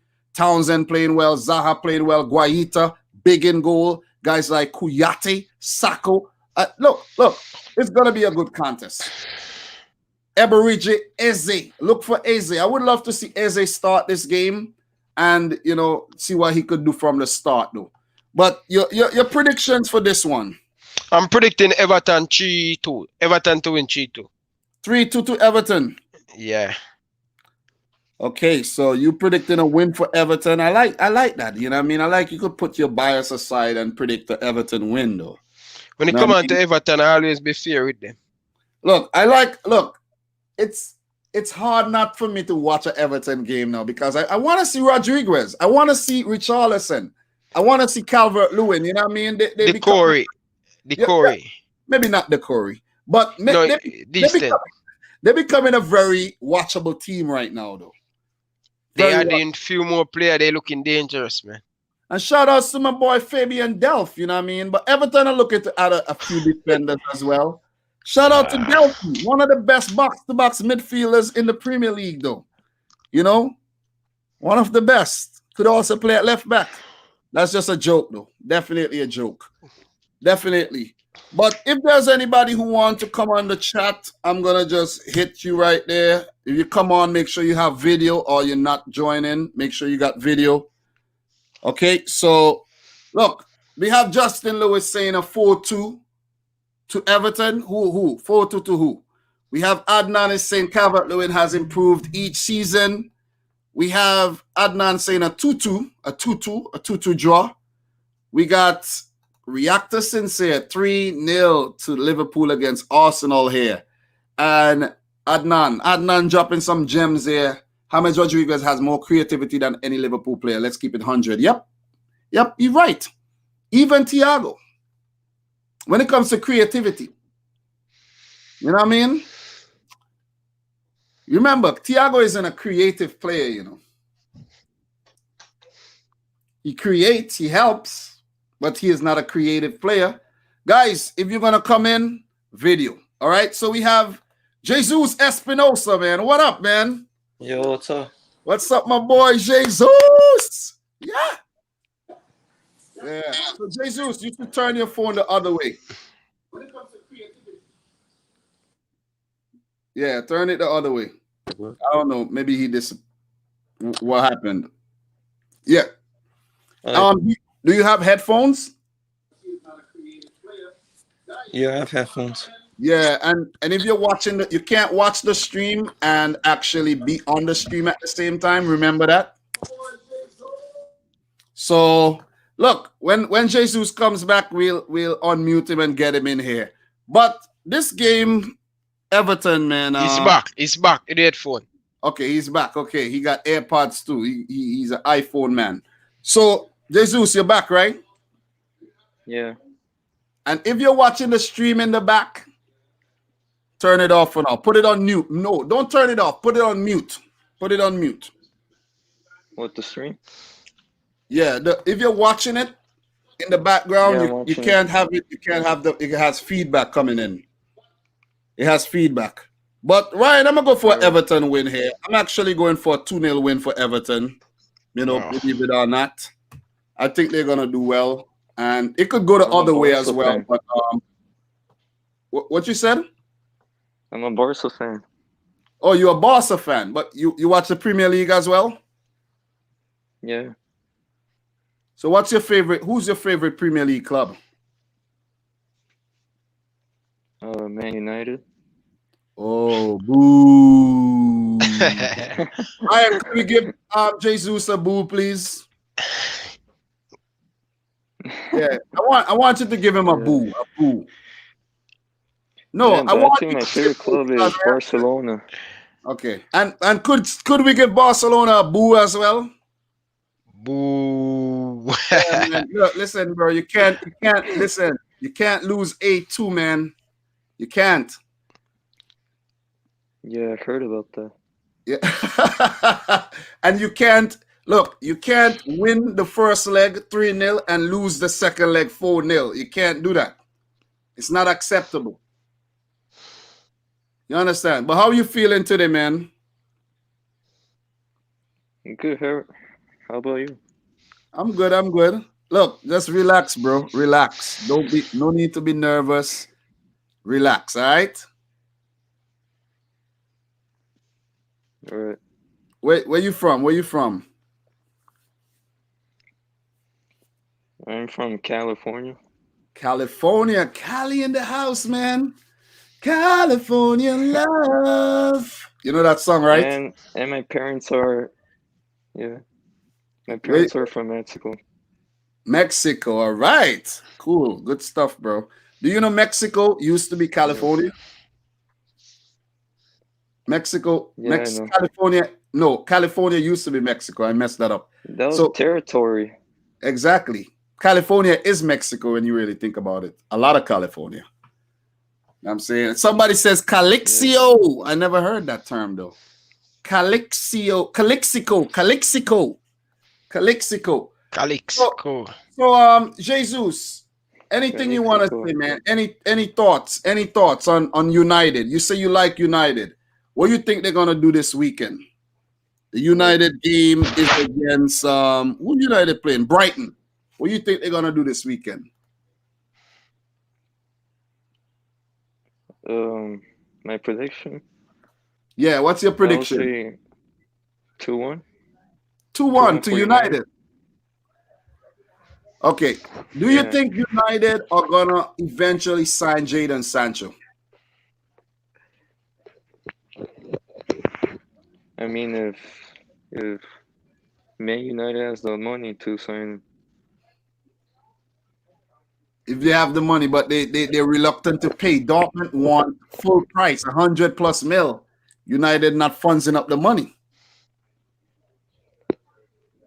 You know what I mean? But anyways, man, you're a Barca fan. It was great of you to join in. Appreciate it, bro. Nice to finally see your face. And you know, you're free to come on anytime. Any closing thoughts before you go?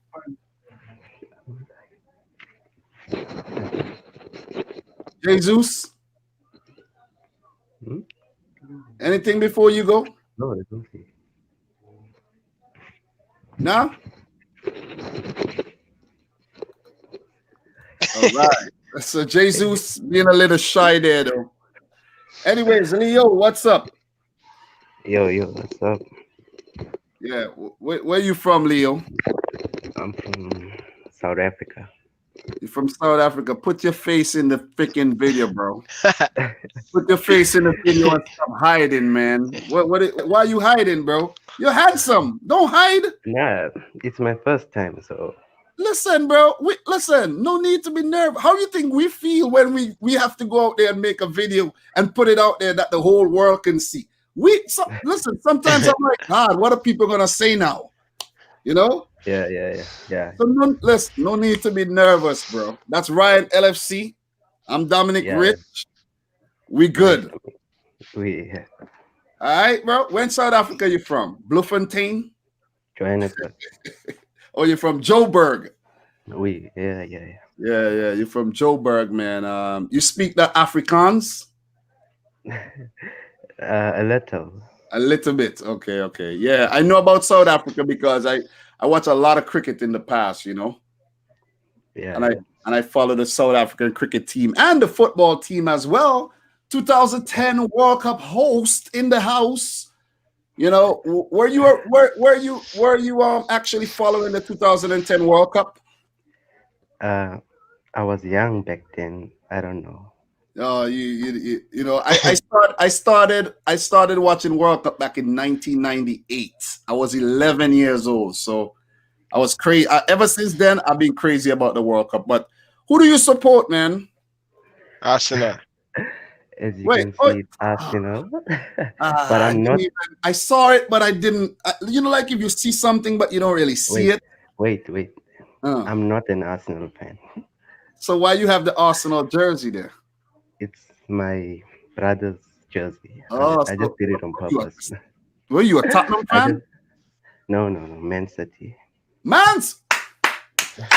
I thought they said we don't have any fans, man. I thought they said we don't have any fans, but we do.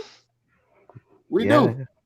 So, what are your thoughts before we have Ron in the studio right now? Ron, just hold on a while, okay? You're gonna get to come on. Just a second. Just a second. All right, Ryan is coming back. Oh shoots! I think I actually kicked out Ryan by mistake, though. But anyways, let's add Ron. Ron, what up? I can't hear. Ron, you have to unmute. You have to unmute your mic. You press mute. Yeah, you're good now. Oh, What's up? yeah. What's up, man? Where you from? I'm from Jamaica. Well, go on, man. Ron, you got Jamaica in the house. You know, Ron, I'm from St. Vincent, so I understand Jamaican everything. Yeah. Even the rankest patois you talk, I understand it. You know what I'm saying? Yeah. So yeah, definitely. So you are a Liverpool fan? Yeah. Okay, good. Nice to have you on, man. How you feeling? What's the weather like in Jamaica? It's pretty sunny. Sun is shining. The weather is sweet, yeah. Make you wanna move your dancing feet. But anyways, I won't continue that song. But we got Man City in the house from South Africa, Leo, and we got Ron taking care of the baby, man. Ron, that's nice to see, bro. That's nice. Yeah. I have 3 kids myself. I have my son. Sometimes he's sleeping and I'm watching watching a game. I'm playing FIFA while streaming and my son is there, man. It's hard being a father of a young kid and still wanting to do everything you have to do, though. You know what I mean? Yeah. So what are your thoughts on the Liverpool Arsenal game this weekend? You just share your thoughts and I think we have a pretty good squad, so I do expect us to win, but Arsenal is a farm team right now against us. Yes. They've beat us. They've been beating us the last 2 outings. I mean, I guess you could call the Comedy Shield a glorified friendly if you want to, but the Arsenal fans will take that win, Yeah. So I know Arteta would be rearing to get one over on us, right? Beat the champions. Well, I mean, everybody wants to beat the champions at this point, but I think it's going to be a close match. Yeah, I think Arsenal are gonna bring the A game. You know what I mean? Pierre-Emerick Aubameyang is in great form. We know his quality, and the guys are just pumped up right now. They've been ever since Arteta took charge of the team. Believe it, Arsenal, they look a transformed unit. I tell you, they need a few more signings, reinforcements. Yeah. Well, they're linked to Aouar. You're familiar with Hossein Aouar, right? Yeah. He's bossing for Leon. Yeah, man, that guy. If they get him, that'll be a good addition in the midfield there. Definitely will. And you think there'll be challenges at that point? I still think they need maybe 1 or 2 more. But you're right. Still, it probably change the game. Maybe the top 4. But I don't think they're ready yet. I am predicting them to get top 4, though. I am. Believe it or not, I don't want to be boring like a lot of people. Arsenal, I'm predicting to get 4th. I think they will get Thomas Partey because Torreira is going to move to Atletico Madrid. And I think they will get Partey because... Atletico? Yeah. So if Torreira is going to Atletico, how could Torreira and Partey be in the same team with Hector Herrera? So they need to they're going to get rid of a few players, and Partey could be one of them. And they have Saul, they have Koke, all of these guys play in the middle.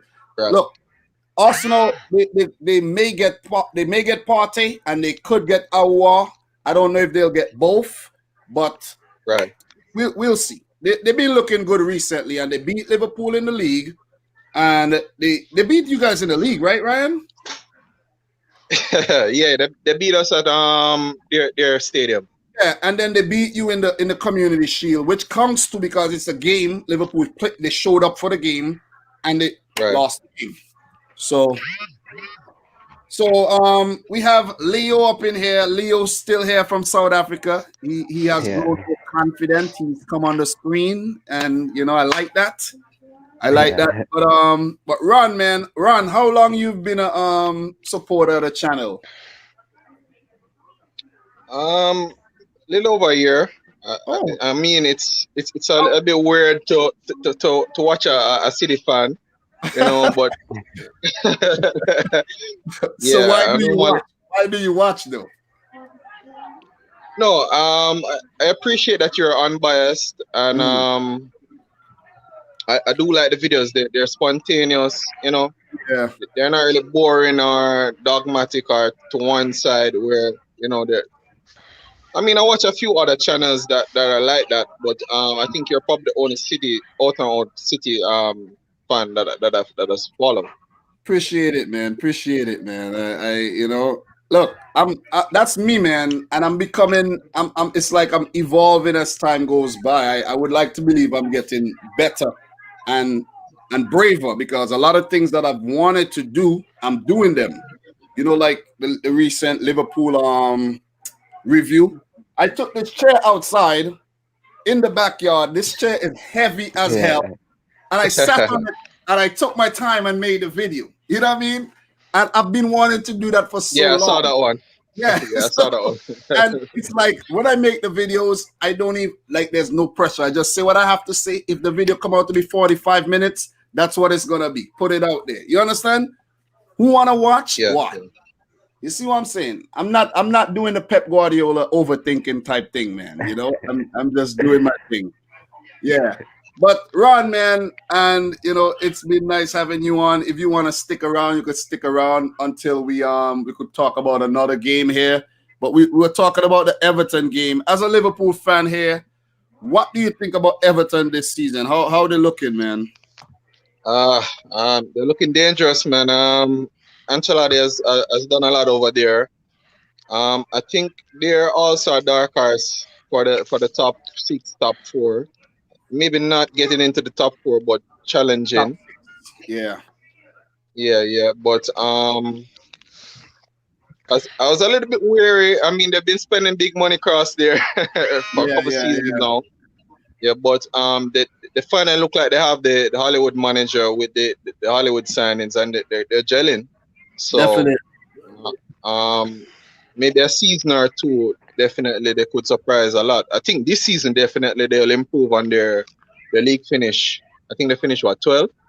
So definitely I think that they'll be somewhere in that Europa League position this year. If not a little higher. Yeah, I think they had one of their worst seasons last year though, and they're looking to improve on that. But Ron, not Ron, Leo. Yeah. As a City fan, do you think we got it in us to actually get the title back from Liverpool? To be honest, it's a bit tough. Yes, but we will. At the end, we will. I think. Look, I'm not gonna say I made a prediction that we will, but I'm gonna say we can because look, it's gonna be extremely hard. It's gonna be hard. I'm telling you. Look, it's gonna be. You know when you believe you could do something, but you know it's hard, and then you might be doing it. I mean, I don't think you'd be a true City fan if you're discounting yourself at this point. I mean, no, I'm not. I said we can. No, man. I'm agreeing with you. I'm agreeing with you that you definitely guys will be confident. I saw the first match. Good 45 minutes. You guys had Wolves gave you a run the second half. I mean, if they were a little bit more lethal, But They did give us. But the thing to football Ron, is played it. before you go on, Ron, if we are a little bit more lethal, teams won't even stand a chance. Yeah. Yeah, but I mean, City's known for your goal scoring and support, so Yeah, we expect that. But you look really vulnerable at the back there, man. Yeah, So but look, I think Ake had a good game. It's probably a good signing this year, but Stones look suspect, bro. he still looks suspect. But the thing is, Ron, right? The thing is, if we are more lethal, let's say if we are lethal as Bayern Munich or lethal, we would win. We would blow teams away. We create so many chances and we don't take them. You see what I mean? And so you're saying, so for example, last season, you think that you'd be closer if you're a little bit more lethal? Of course, look, it's about taking your chances. Let me tell you this. This doesn't have anything to do with it. You're leading the league in goal scoring, and creating chances. Still, in the games where we needed to be more lethal, we weren't. And it's like, it goes back to, I play FIFA, right? And in FIFA, it's like I'm playing legendary mode and it's very difficult for me because I don't play legendary. And if I take my chances, I would win all the games, but I don't. You see what I'm saying? Yeah, but that's how it is sometimes, though, bro. You're gonna miss. I don't know about, is Ryan's your name, right? Ryan is a Liverpool guy there. Right. Yeah. I don't know your feeling on Mo Salah, but he's one of the most frustrating guys to watch for me as a Liverpool fan. And really? I love the guy. I mean, he's pretty talented, right? Yeah. But he's frustrating. And when I say frustrating, you know he has that world-class talent, but he misses a lot of chance per match. But you know that if he gets about 10, he may score about 3. Right? Yeah. And 3 that he scores are going to be screamers. But you're saying if he was like a Lewandowski, that puts away more clinical, So you have to continue. Yeah. I'm saying, all right, go ahead, Ryan. You have to remember this, Mohamed Salah is a winger. He's not a clinical striker like a Lewandowski. He will get chance, He will get chance, but possibility Mohamed Salah will miss a lot. You understand? And the next thing too, why I think you guys probably frustrated at Mohamed Salah. Sometimes if Mohamed Salah play the ball, the football is simple. Mohamed Salah score easily 50 goals a season. True. In his first season, if Mohamed Salah just pass, whenever I'm supposed to pass, he will be stoppable. When 2017-2018 season, Mohamed Salah is like Lionel Messi. Everybody are comparing with Lionel Messi because him start to pass and him start to assist. Now in second season, him get carried away. He want to be greedy. He want to be that main man, always up top. He said Mohamed Salah just keep and play simple. The simple when Mohamed Salah play are the best of Mohamed Salah. But when him try to be selfish and try to rush and try to kick all the time, he will become frustrated. Sometimes I really get frustrated Mohamed Salah because he don't know when to pass. But for a winger who score so many goals, you have to give him credit. I know you love Mohamed Salah, but sometimes he make me frustrated. He make me frustrated too, because sometimes Mohamed Salah just need to just pass the ball. Pass it and get it back the next side. No. Mohamed Salah want to do it, him overdrive it, I'm running the player. Just play it simple. The best of Mohamed Salah when he play it simple. Look, Salah is one of, and if not Liverpool's savior, I'm telling you, over the last couple of seasons. Because look, Mane was there before, but when this guy Salah came in, man, Salah made you guys challenges.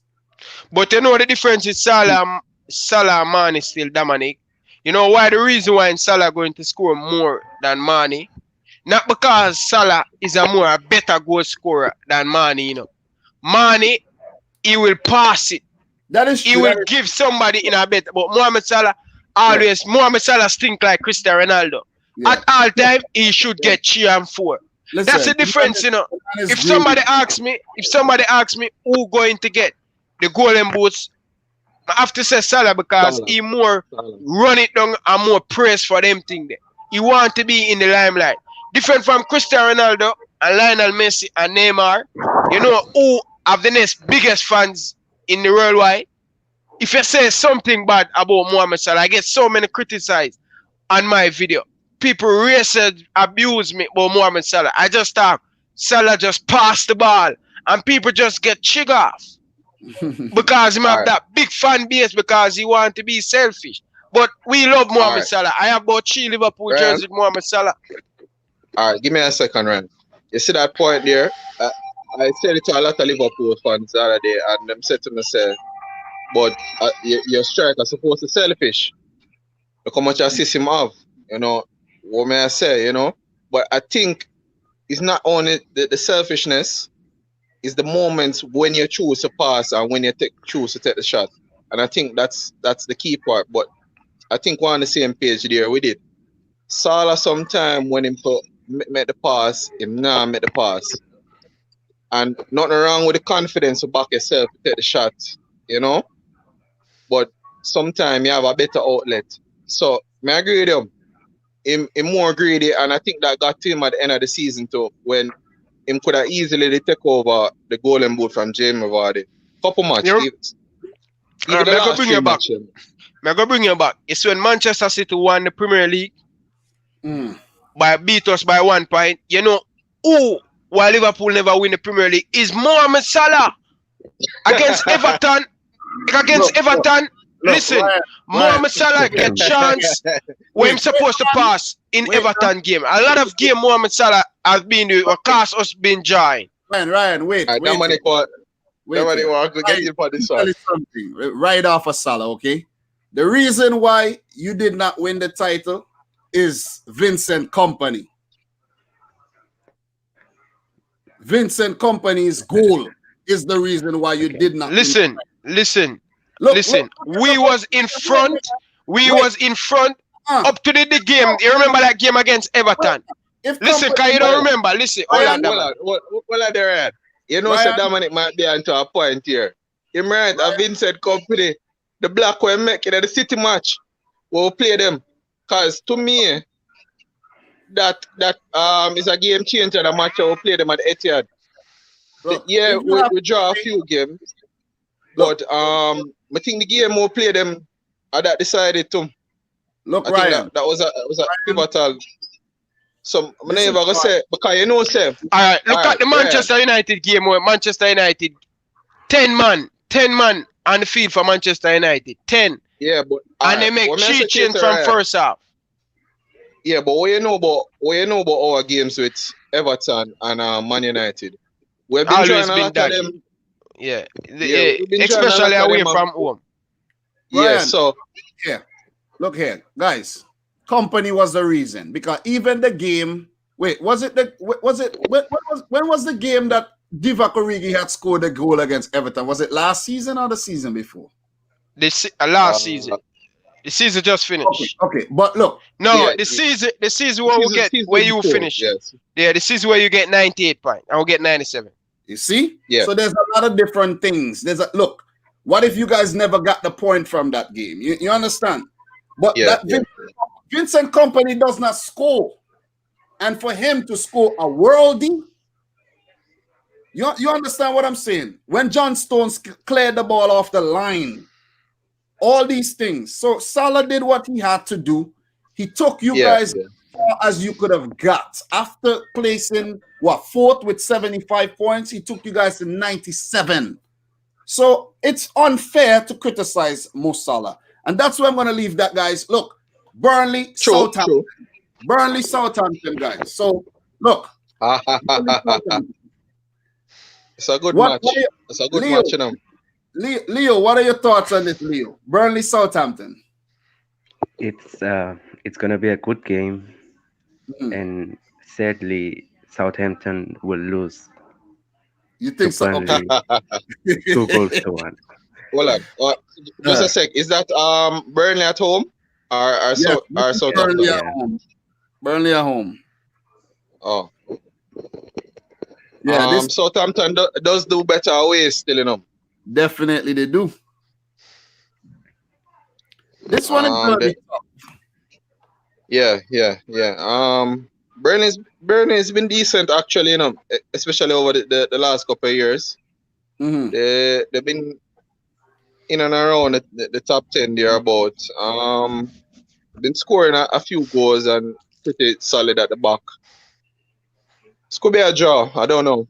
Yeah, Maybe I'm heading towards a draw for this one. Even though Southampton has not beaten Burnley since 2016, I'm gonna go for a draw with this one because Southampton under Hasenhuttl has been really good on the road, not at home, and Burnley is in a precarious situation right now in terms of their squad and the depth, and they had a midweek game, and Southampton didn't.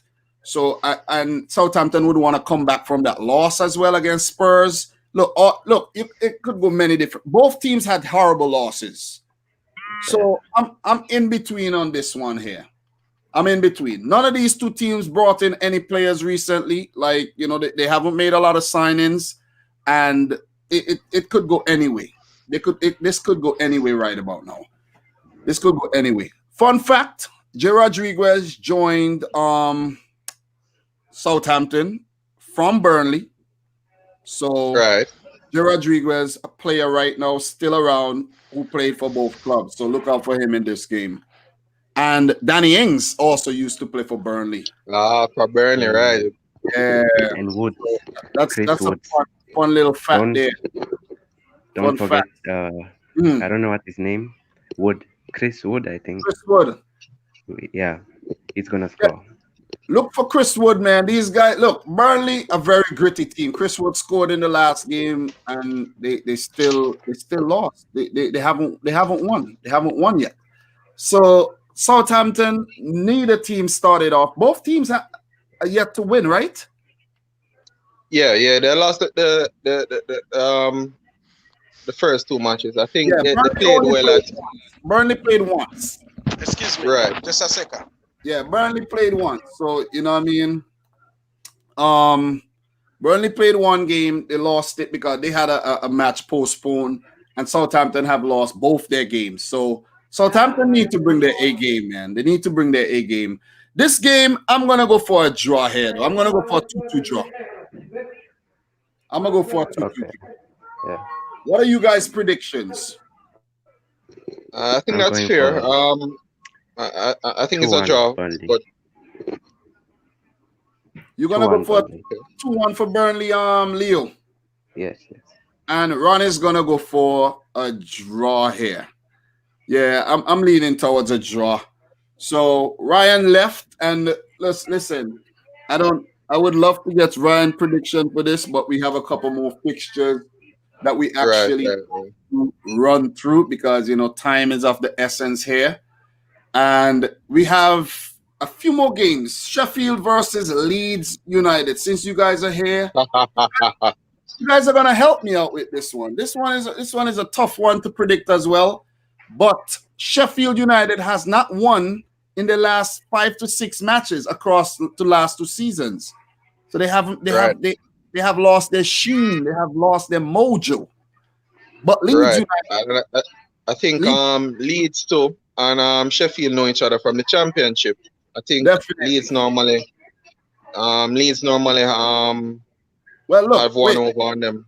Before you say that, it's right here. The stats are here. So Sheffield has actually been better in the last 10 with 6 wins and only 2 losses. Yeah. But look, it's 2 different lineups right about now. 2 different lineups. You can't really, it's hard to judge because Leeds just came up. They look good.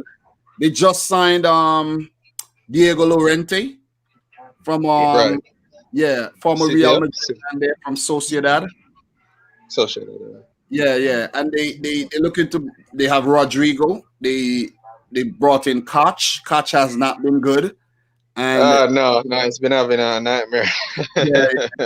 He's been having a stinker back there though.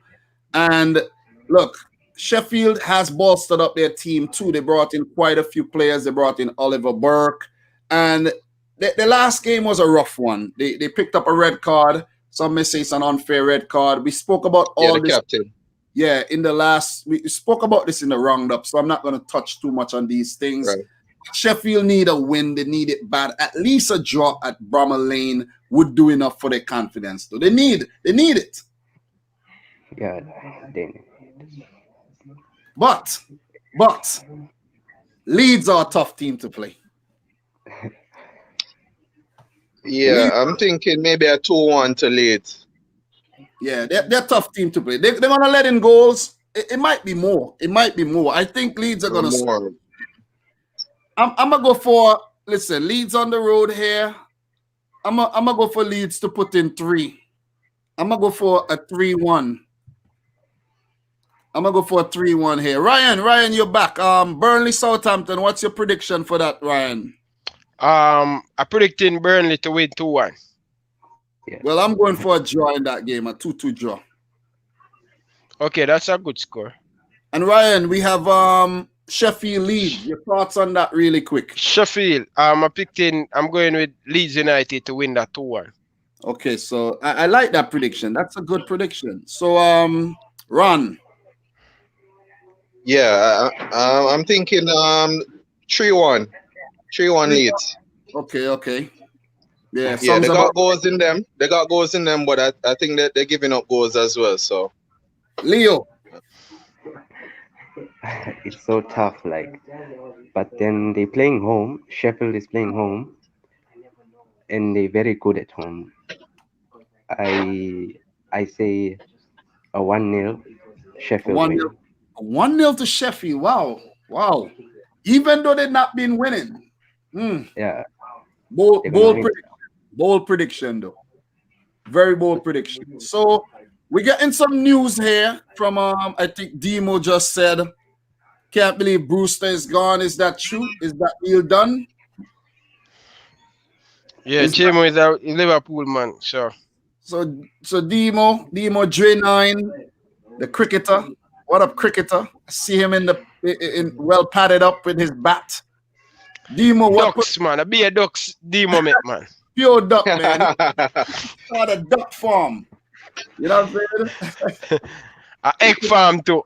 Yeah, he could start a duck farm though. So that prediction is a wrap though. I think Leeds very exciting team, man. I have to tune into Leeds games. That game against Fulham was nice. That game against Liverpool was really good, and I think they're gonna stay up. They're gonna stay up. Yeah, I think they're gonna be top half this year. Top half. So the next game we want to talk about, since you're here, Ron, and your time on the stream is drawing nigh. I want to talk and my boy. Yeah, man, I'm gonna give others a run, but let's hear this one. Yeah, this one is the big one. We're gonna touch the big one now. Liverpool Arsenal. We're gonna talk about that one. Ooh. So I'm gonna let the Liverpool fans do their thing, and matter of fact, I'm gonna let Leo. Before the Liverpool fans talk, let me know your thoughts on this fixture. Arsenal are okay? They're not good. They're not good at Anfield, and so I'm gonna go with the Liverpool win. They're gonna destroy Arsenal 4-0. Even though Arsenal beat them in the last 2 games. Yes, they'll still win. Okay. Fair enough. Liverpool, Arsenal. And as you can see, the head-to-head is there. Arsenal has picked up only 2 wins against Liverpool in their last 10 games and 2 draws. So they would hope for a result like this. They would definitely hope for a result like this. So Ryan and Ron, you guys could talk about this. I'm gonna go use the bathroom. I'll be back, so you guys could chop it up about this game, and I'll rejoin you soon. Okay? All right. For me, definitely, I think it's gonna be closer than the Chelsea match in terms of how Arteta sets up probably maybe the three at the back that he likes to employ, you know. But either way, I'm still seeing a Liverpool win. As as you all said, they don't do well at Anfield, and Yeah, we, they can. we definitely want to right the wrong that they did us the back end of the season. As much as it's a defeat, I think it was two errors. But I think it was Van Dijk and Alisson. Listen. Yeah, Yeah. So I think on another day we'd have grind out a win. So I can see them. I can see them trying to attack our right side with yeah. With Trent. William Yeah, and Aubameyang. yeah. I think they're gonna try and attack our right side, and they may get a goal, but I think we should have too much quality for them. Yeah. So I'm saying maybe a 3-1 here. Wow, that's a good prediction, man. But I'm expecting a lot of stuff from Arsenal, man. I'm expecting they come to part the bus, make it difficult for us at Anfield as Yeah. usual, you know. But I think with the addition of Thiago Alcantara, we can bring something different in that middle of the park. We're going to penetrate Arsenal in the midfield. Not only the likes of Trent going to get forward and Andrew Robertson. Liverpool going to be more dangerous now. They're going to be a much rounded team, or they're going to get creativity from all over the pitch. And team, once upon a time, team could give the likes of Henderson, the likes of Fabinho, and the likes of, they cannot give Thiago Alcantara these ball because they like to give Jordan Henderson the ball and say, okay, hurt us. They know Jordan Henderson and the likes of Fabinho cannot really hurt them because they don't have that creativity inside of them to open up now and give Liverpool that midfield. Arsenal going to be in serious trouble. They're not going to in trouble in the midfield. They're going to in trouble on the left hand side and the right hand side down the middle. So they normally leave the midfield open. This time around, they cannot do that because I think Thiago Alcantara will start from the start because Klopp know that Arteta will come definitely stuff the midfield and try to put a lot of people behind the ball and try to catch on the counter. I know Jurgen Klopp, he learned from the 2-pass mistake against Arteta. Arsenal and Arteta think they're going to do the same thing and get the same result. You hear what Pep Linders say? This is a new mention to this Liverpool team at Thiago. But I think Salah, Mane, Roberto Firmino, I need them to step up in this game. It's important for us to score on Arsenal first, to make them come at us now. That we can get the space with Thiago Alcantara, them two past the behind for Salah, Mane, Roberto Firmino. Run behind. Here comes now Roberto Firmino. What I need Roberto Firmino this season, I don't want Roberto Firmino to come any more deep inside the midfield. He is the striker now. We have Thiago Alcantara going to provide that. You don't need to come deep and link up anything. You is Liverpool number 9. Let's score some goal now. So many times, okay, Roberto Firmino going to be that creativity man for us. We don't need that anymore because we're going to have cheap player we're going to create for us. So Roberto Firmino need to stay in front of the goal and try make an impact. Try to put the ball in the back of the net. That's the impact I want Roberto Firmino had. At the back now, individual mistake, we have to cut out these type of individual mistake. Else, we're going to in serious trouble. We'll up against some better player, like up against some better player like Pierre Aubameyang, Nicolas Pepe, Lacazette. They can give us trouble if we make individual mistake. Virgil van Dijk, Alisson Becker, we have to clean up our mess. We have to cut out that now. This is serious time now. Let's smash Arsenal at Anfield and make them behave themselves. That's all I want for my Liverpool team.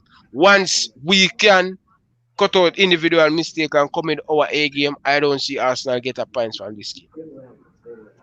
All right. All right. I see you touch on a number of things. I want to touch on one more thing before we leave. Wait. Oh, sorry. Go ahead. I'm back. That's it. Talk. Yeah. You're touching on the midfield, and I get from what you're saying, Ryan, that Thiago to start, right? Yeah. Who you think gonna be the partners? Cause we play the 4-3-3, so in the midfield, it's easy. It's easy for me. Navigator, we pay 58 million for this guy. He has not been produced for the last couple of years. 3 years now at Liverpool. I know he get a lot of injury, but this is football. This is business. We need to get our asset back out of Navigator. And for me, he's the one who leave out of this Liverpool midfield and bring in. This is the midfield I think club going to use. Jordan Henderson and the likes of Genie and likes of Thiago Alcantara. If him fit, if Jordan Henderson not fit, I probably think he will go with. I don't think him going to go with Genie. I don't know, depending on Joe Gomez fit. So if Joe Gomez is fit, probably Thiago Alcantara can play on the left hand side. Friday. So if Joe will train. Yeah. So, okay, so if Joe Gomez coming back, Ryan. Yeah. Give me 1 second. Lloyd, unmute yourself, Lloyd. Unmute yourself. Yeah. Give me 1 second. Lloyd, where are you from, Lloyd? I'm from Kenya. Kenya, what's up, man? Brother from Africa here. And we got Doug, man, from Scotland in the house. No introduction needed. Doug, what up? Hello, Tom. How you doing? So, before Ryan continue talking like he don't know what's going on, if Fabinho started at center back in the last game and he did such a great job, why are you questioning whether Gomez should start? Tell me. Listen, this is not a listen. Wait. No, you wait.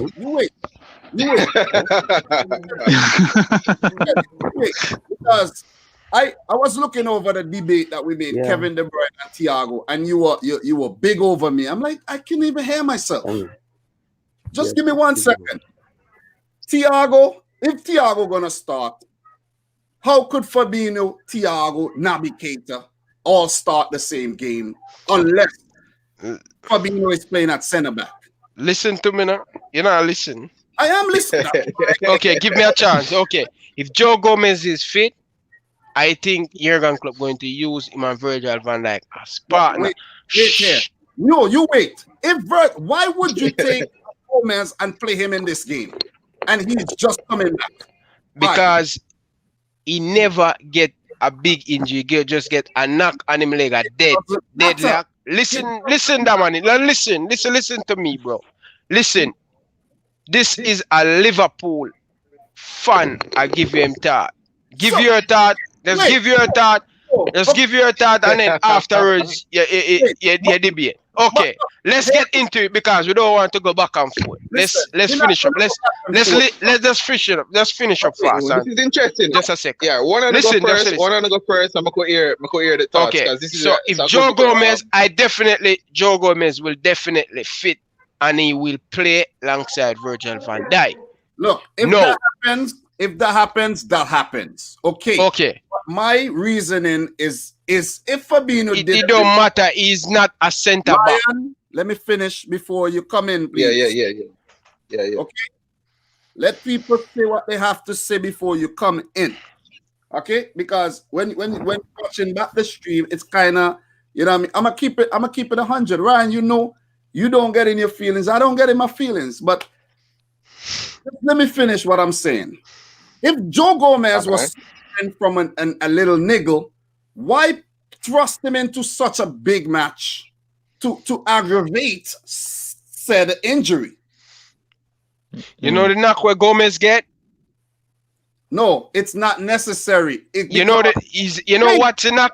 You know what's a knock? Let's tell you the knock what he get. He get a dead knock. So it's just need a game to run off. Just a little bit of rest. Nothing major. Could you wait? If Gomez is fit enough, play him today. Play him today against Lincoln. So he could get back into rhythm, and then you could talk about playing him in Arsenal. Okay, all right. Listen, you want to give the midfield. Jordan Henderson pick up a little bit of knock, right? And this is where we'll try to finish off. Let someone else can get a talk. If Jordan Henderson fit, it's going to be Jordan Henderson, Thiago Alcantara, and Genie. If not, Navi sit on the bench. Alright. If Henderson not fit, and Joe Gomez fit enough to play against Arsenal, he will feature in the midfield, and Thiago Alcantara can go left side of Robertson, and the likes of Fabinho and Gini. Wait, what are you talking? Thiago would go next to who? He can go on the left hand side. Thiago can play on the left, he can play on the right, he can play on the number 10, he can play in a lot of different positions. So I'm just saying. Okay, you're talking above the DM. Yes, the left hand side. Look, just like Roberts should play on the Gini play on the left hand side. We don't know what's gonna happen on the day. We don't know. We don't know, but we're speculating. I just wanted to get the feedback. Yeah. But Lloyd, who do you support, Lloyd? Well, I think that Thiago isn't going to play this match because you can't risk him. Because on Monday we have. Wait, Lloyd, do you have two earphones? Because maybe the mic isn't picking up. Where's the one with? Yeah, talk now. Let me hear. I don't think Klopp is going to risk playing Thiago because the game on Arsenal is going to be very crucial for us. So I think maybe he's going to try to play Curtis Jones and just put James Milner there alongside Navigator. And maybe up front goes with Jota, Minamino, or Origi. Because if he can put Gruitch, but I think Gruitch is about to leave. So I don't think Alcantara will play that game. But wait, you're talking about the Lincoln game? Yes. Okay. Because I thought you meant Arsenal. We're talking about Arsenal game. I almost was like, whoa, Yeah, you got me there, bro. Since I have 4 Liverpool fans in here right now, right? I have a big question for you guys. How many world-class players does Liverpool Football Club has in their squad? How many? Tell me. And look, can I go first? Wait, what I'm gonna do, I'm gonna go to the squad and I'm gonna go through each name, and you guys are gonna let me know if you think said player is world-class or not. And I just want a little short explanation. I don't want no big we could get into a little debate for certain players, but we're not gonna get it carried away. All right. But let's start with Alisson Becker. Ryan. World class. Lloyd. It's really good. World class or not? World class. Doug, world class or not? Yeah, for me, yes. I think he's the best keeper we've had since Pepe Reina. World class or not? Yeah, world class, yeah. Okay, good. Ron. Yeah, definitely world class, definitely. I agree with you guys. And before we even go further, do you guys know? Man say it's after this. Me no want you say me make up nothing. Me I leave him, man. Cause him think me I make up nothing about world class. So me I go leave it here. Listen. Look, we have Leo. Leo, is Alisson world class? Yeah, of course. Okay. The meaning of world class is of or among the best in the world. Remember that. Amongst the best in the world. You are amongst the best. Okay? So I do think Alisson is a world-class player. I do think so. And before we even go further, the Arsenal Liverpool game, I think it's gonna be a good one. But Liverpool has the home advantage even without fans because 60 games, no losses. Yeah. But Arsenal has beaten them in the last 2 games, so we know we're gonna get a good game here. We're gonna get a good game here. Yeah, but definitely. I have a feeling it's a close one, but Liverpool are gonna. I'm gonna make the call here. Liverpool are gonna win this game. Liverpool are gonna win the game, but I won't be surprised if Arsenal wins the game as well. Let me just say that. Hold on. Let I put in my charger before this run. Come on, what you have to say, that man. Isn't that fair? Guys, is that fair or not? Yeah, I think Arsenal haven't won I at think it's a fair Anfield since assessment. 2012. Arsenal haven't beaten us at Anfield since 2012. So they've got a really poor record at Anfield, but there is something different about the Arsenal team this season. Aubameyang's on fire. They look better defensively as well. But I just think that we will have too much for them on the day. But I don't think it'll be as one-sided that many people are predicting. I've gone for a 3-1 win. I'm actually gonna go for a 1-0 win here. 1-0 win for Liverpool. It's gonna be close. But I just wanted to think that off because I want to talk about this world class thing. We're not even gonna talk about Adrian, right? We know he ain't world class. No. We know Karius isn't world class. Maybe Karius is world trash, but not world class. Come on, let's go, man. We're gonna skip past Kelleher. We're gonna skip past Quivine Kelleher. Van Dijk, guys. One by one, run. Yeah, definitely world class. Definitely. Ryan. World class. Lloyd. World class. No doubt about that. Doug. Yeah, world class. And Leo. World class. Yeah. I'll have to agree with you guys. And now it gets interesting here. Joe Gomez. Average. No, I don't think he's at the world class yet. I think he's good or decent, but I don't think he's at the world class level yet.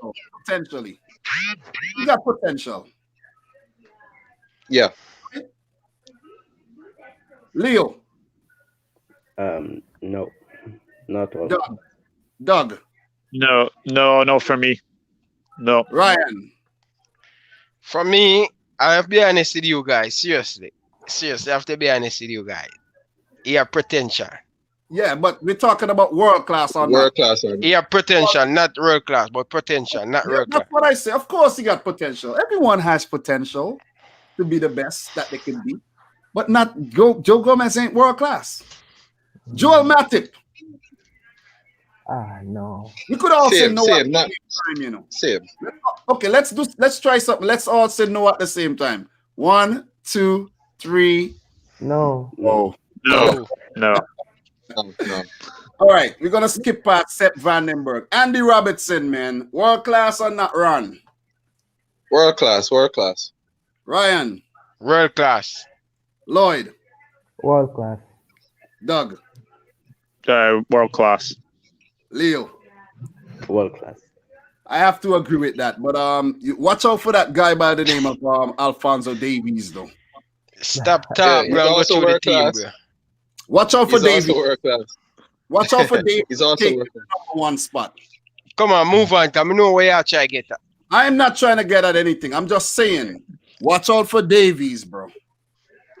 Not on the level of Robertson. That's it. See, because we're not going to talk about Trent Alexander-Arnold, world class or not? Definitely world class. Ryan. World class. Lloyd. World class. Doug. See, this is the thing with Trent. He's very good going forwards, but defensively he's still very, very suspect. I'm not gonna belittle him. I think he's been absolutely fantastic, but I'm not sure if he's at the world class stage yet of being sort of guided as like a Joshua Kimmich or someone like that. So for me, he's not world class, but he's wait. No, he has a point though. He has a point. Yeah, so I'm gonna say no, but I think he can get there. Leo. Double world class. I'm gonna have to go for. You know why I'm gonna say Trent is world class? You know why I'm gonna say he's world class? Simply based on the fact that he's better than his peers. You understand? So when you come to maybe he's not as strong defensively as maybe a Kyle Walker or a Wan-Bissaka or maybe a Reece James, But going forward, the man is simply exquisite. On the dead ball, he's exquisite. So then he score a lot of points in those departments that's going to offset his weaknesses in defense. You see what I mean? Whilst for Kimmich, he is definitely world class. He's good going forward. He's good at the back. He's just intelligent. Trent is also very intelligent, but I do think he's world class. But I think he still has a lot better to. He's gonna get a lot better to improve. Yeah. Big one. Yeah. We're not gonna talk about Fabinho. Not Fabinho. Nico Williams. Fabinho. Ron. I think it could be world class. Definitely. Is he world class right now? When I think about it, at the DM position, who's better than Fabinho right now, or who is comparable? Maybe a Fernandinho. There's not much. I can't think of much right now, so I'll have to say yeah. I think he would be in the top 3, so I'd have to say yeah. You think he's a world class player? Lloyd. No, I don't. Doug. I like how Rion said that that Fernandinho on his day is probably the best DM in the Premier League. Because at centre back last season he wasn't too good. Fabinho, I think he is in and amongst the talk for sort of world class players. I don't think he's quite world class yet, but he is getting to that stage. Leo. I would say a potential, not world class. Potential. He's getting there.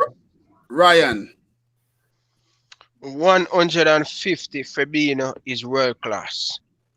150. Let me tell you why. Wait.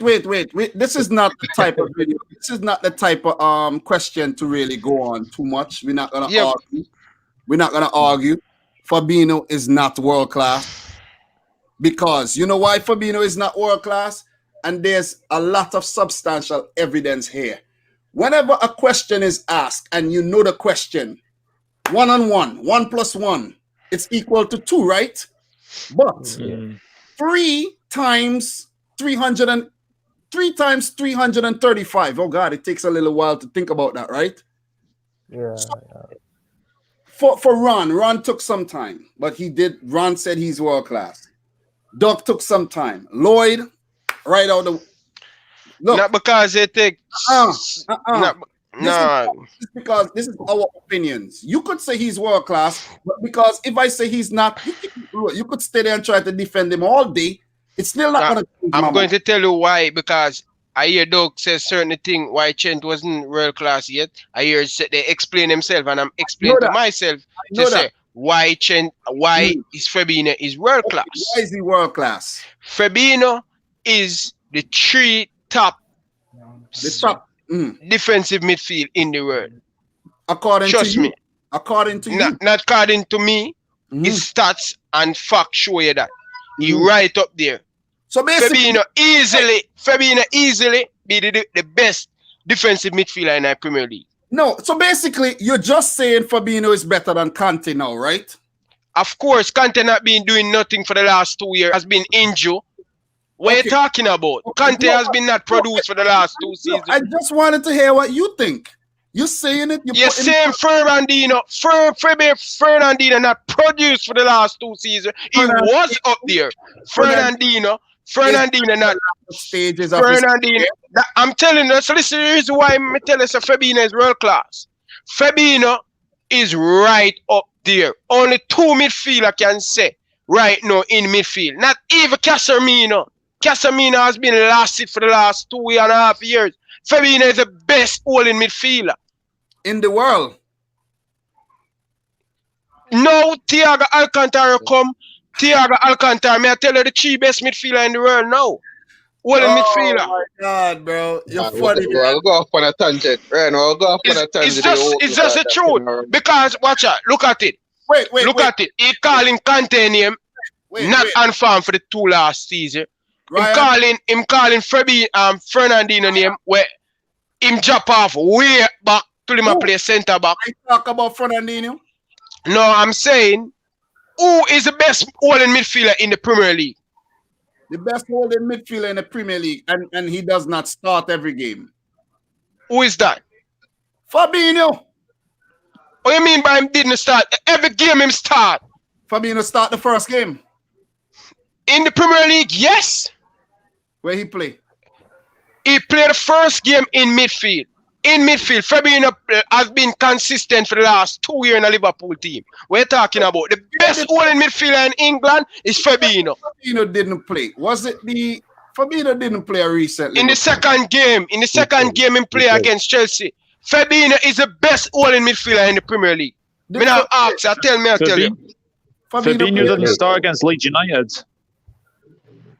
Fabinho came off the bench against Leeds United. That's what I'm saying. Yeah, I think it did. If you're world class, that don't mean because the chair come off the bench. If you're world class and that position that don't mean loaded in your team.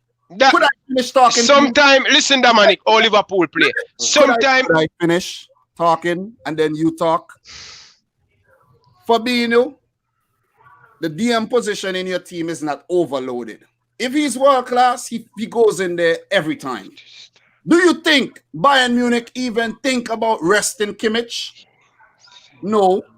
He has to play. He's a world class player.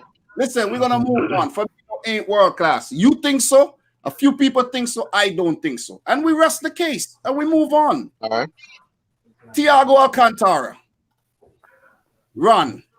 Definitely world class. Definitely world class. That's not debatable. Lloyd. World class. World class. Doug. Yeah, for me, definitely world class. Leo. World class. Ryan. World class. Why? Because he just moved to Liverpool, right? No. No, he was world class way before. Don't make it wind up, you guys. He's just trying to wind up me. I know him, man. He's definitely a world-class player. Ahmed Shusha, thank you very much. $2 super chat here. He said he was coming back to fitness. I was gonna comment on the Fabinho, but in the interest of time. But I understand where Ryan's coming from. But Fabinho, which is why I had hesitated a bit. He had dropped off form after December after the injury. Yeah. So on form, I couldn't have put him outright like that. But on form, definitely. That's true, but definitely. I think if he has a great season, more people would talk about him. Enough people are not talking about him for him to be a world-class player, in my opinion. Gini Wijnaldum, guys, run. Gini Wijnaldum, world-class or not? No. Very good player, but no, I don't think he's world-class. Ryan. He's not world-class. Lloyd. No. We got Doug.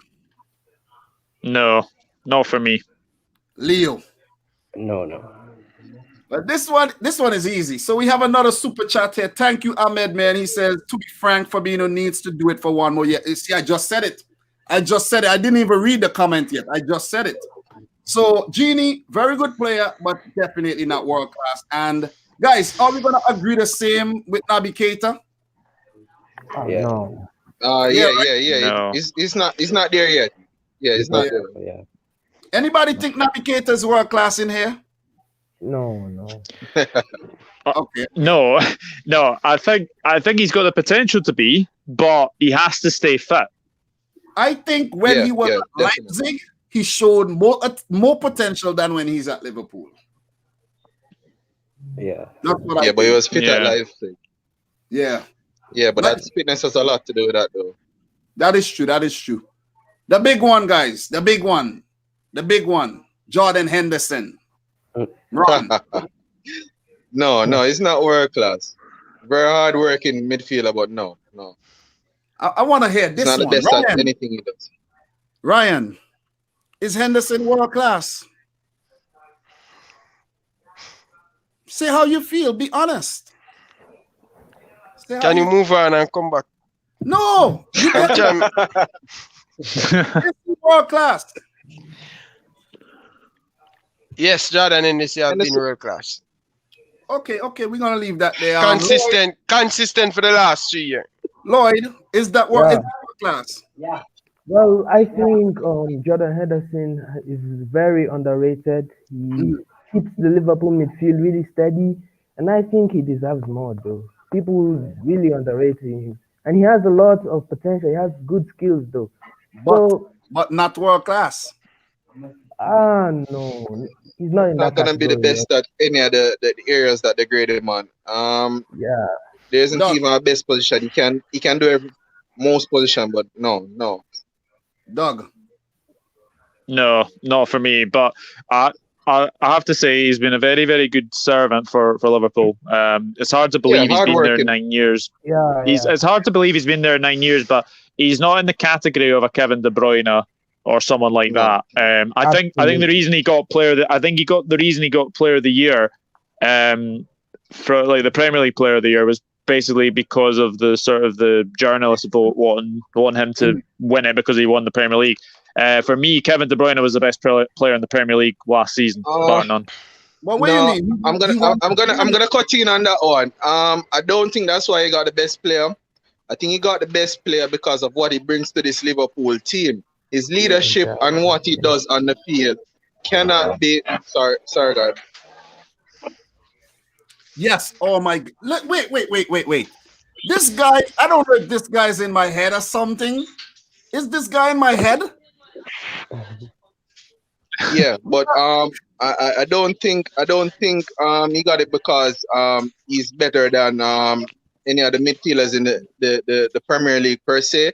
Yeah. I think he got it based on what he brings to Liverpool in terms of leadership, and you can see what Liverpool miss when he's not there. You know, he's that driving force, the motivation, etc. So I think that's behind it.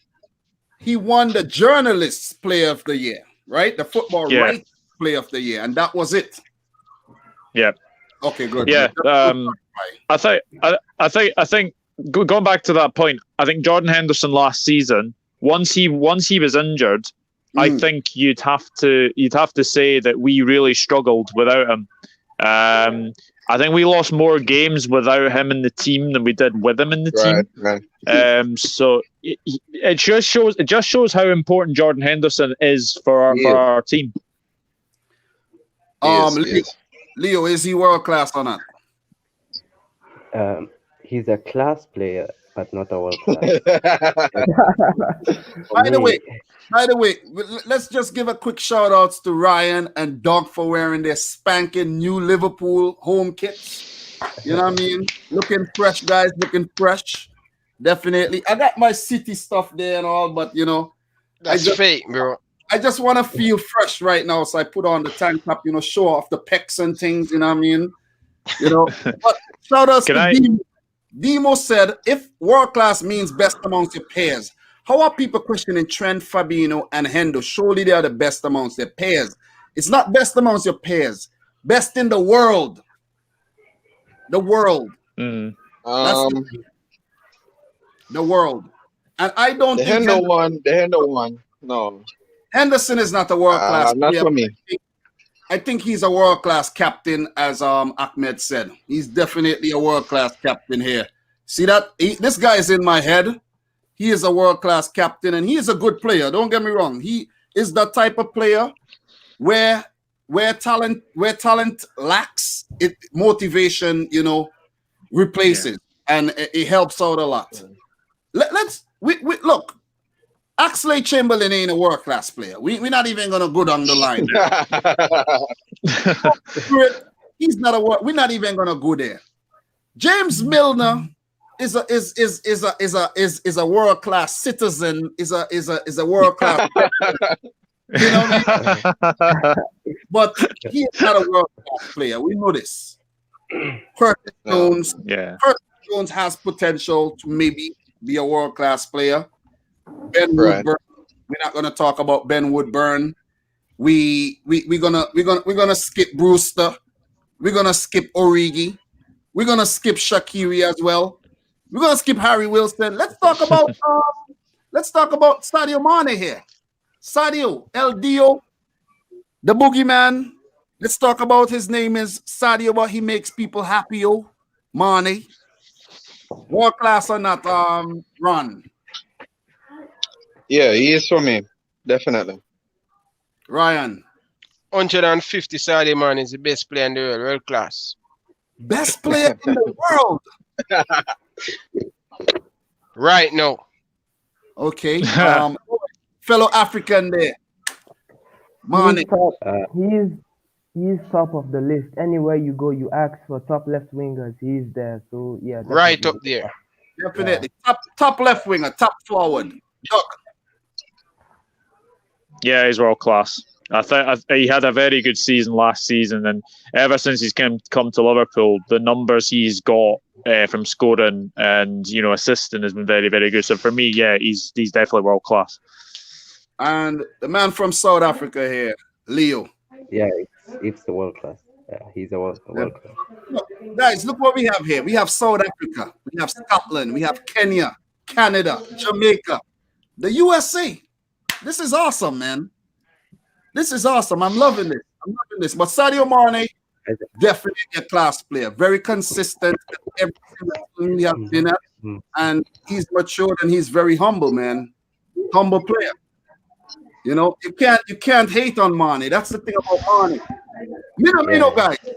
Do we need to talk about Mino? Is he a world class? No. Come on, run through the next two, man. Come on, Dominic. Run through the next two. Diego Jota. No, not yet. Potential.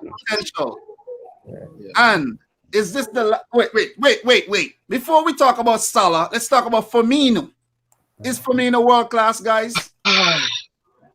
Run. Ah, boy. No.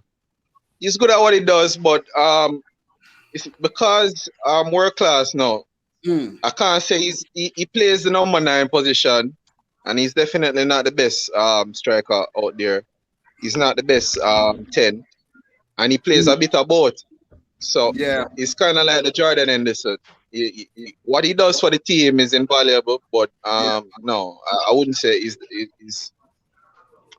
world class. Leo. It's a no from me. No. Lloyd. Well, when you look at Firmino, you can't compare him to Aguero, Lewandowski, Ronaldo, all top center forwards up there. So for me, no, he's not. Doug.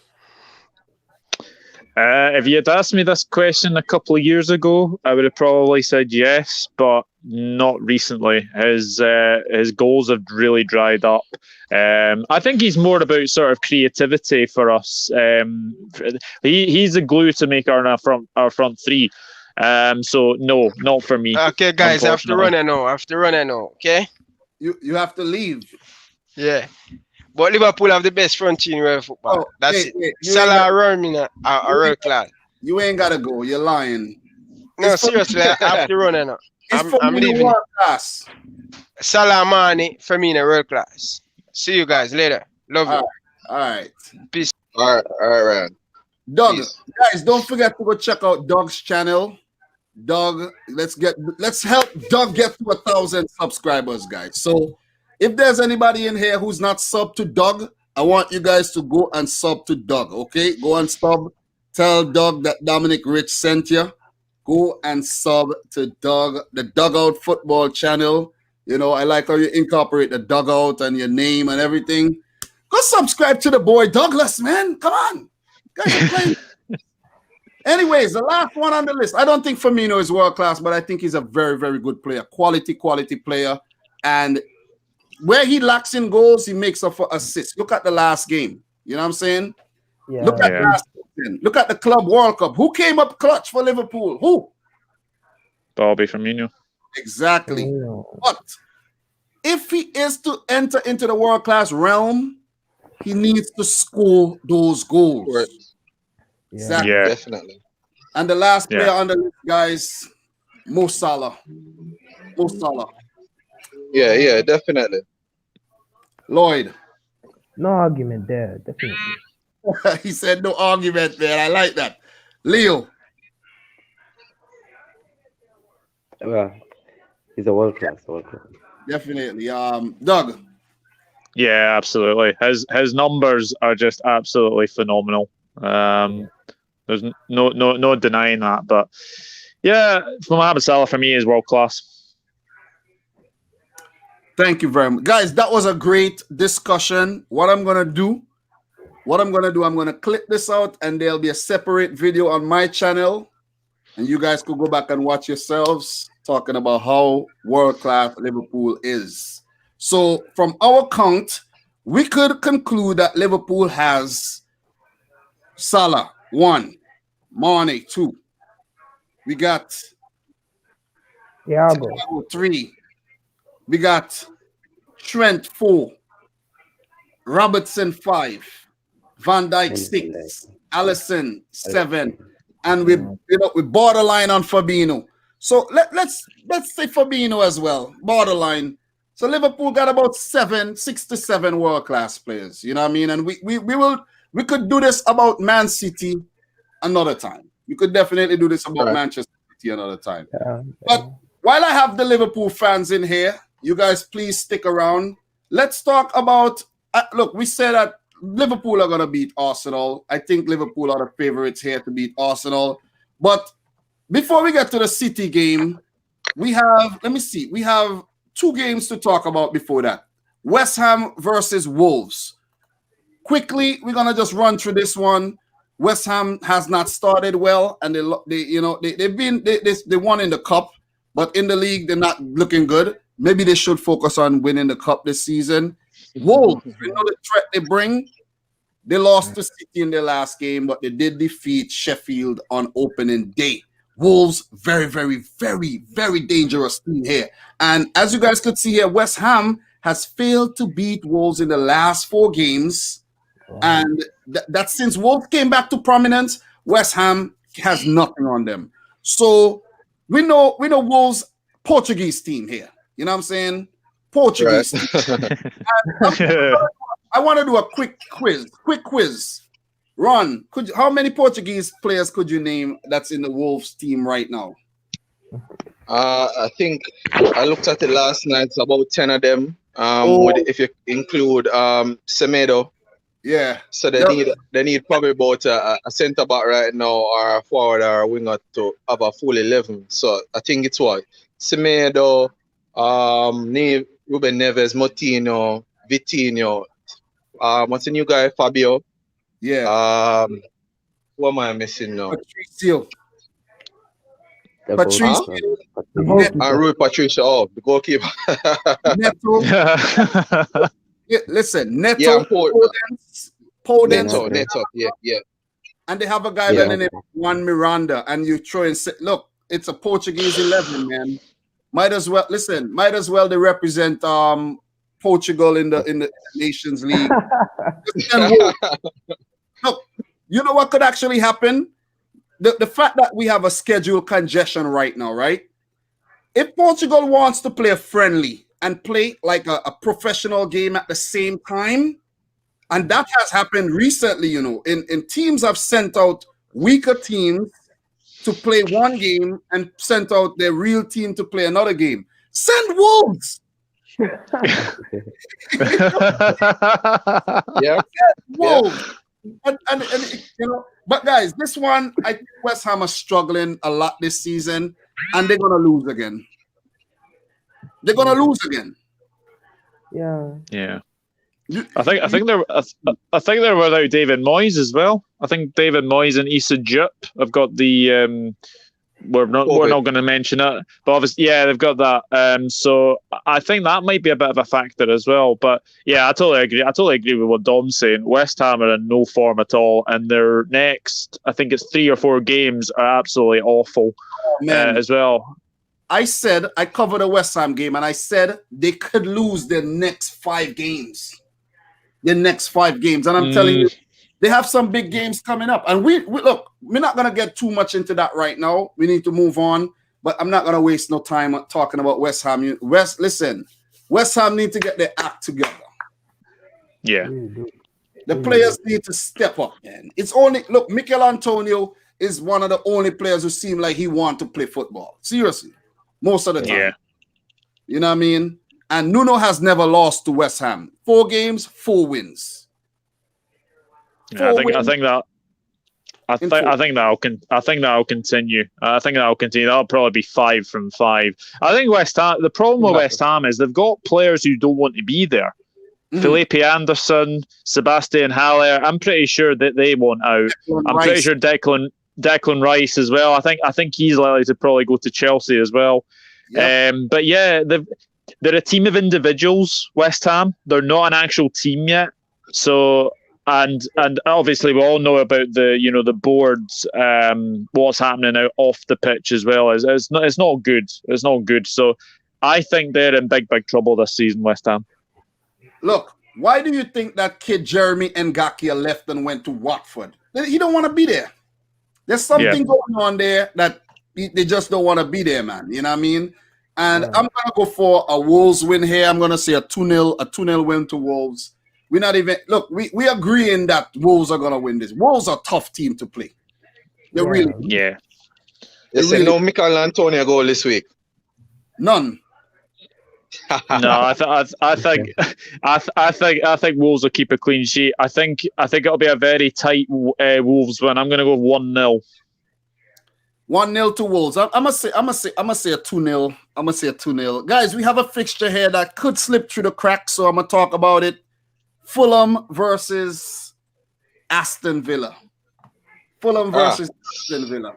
I'm not going to pull this one up because I don't actually have it here. I don't know where it went, but it's not here right about now. But Fulham, Aston Villa. It's a dodgy fixture, man. I think Aston Villa are going to win that. I think Aston Villa. It's probably the hardest game to predict of the week, I would say. Fulham hasn't been great since they've been up. Aston Villa has been strengthening, so I don't know. I'm leaning towards Aston Villa for me. It's a hard one because you know why? Because look, Villa. Who's going with Villa here? I'm definitely going with Fulham. I'm saying Villa. They may just edge this. I could edge the Sheffield game. I think.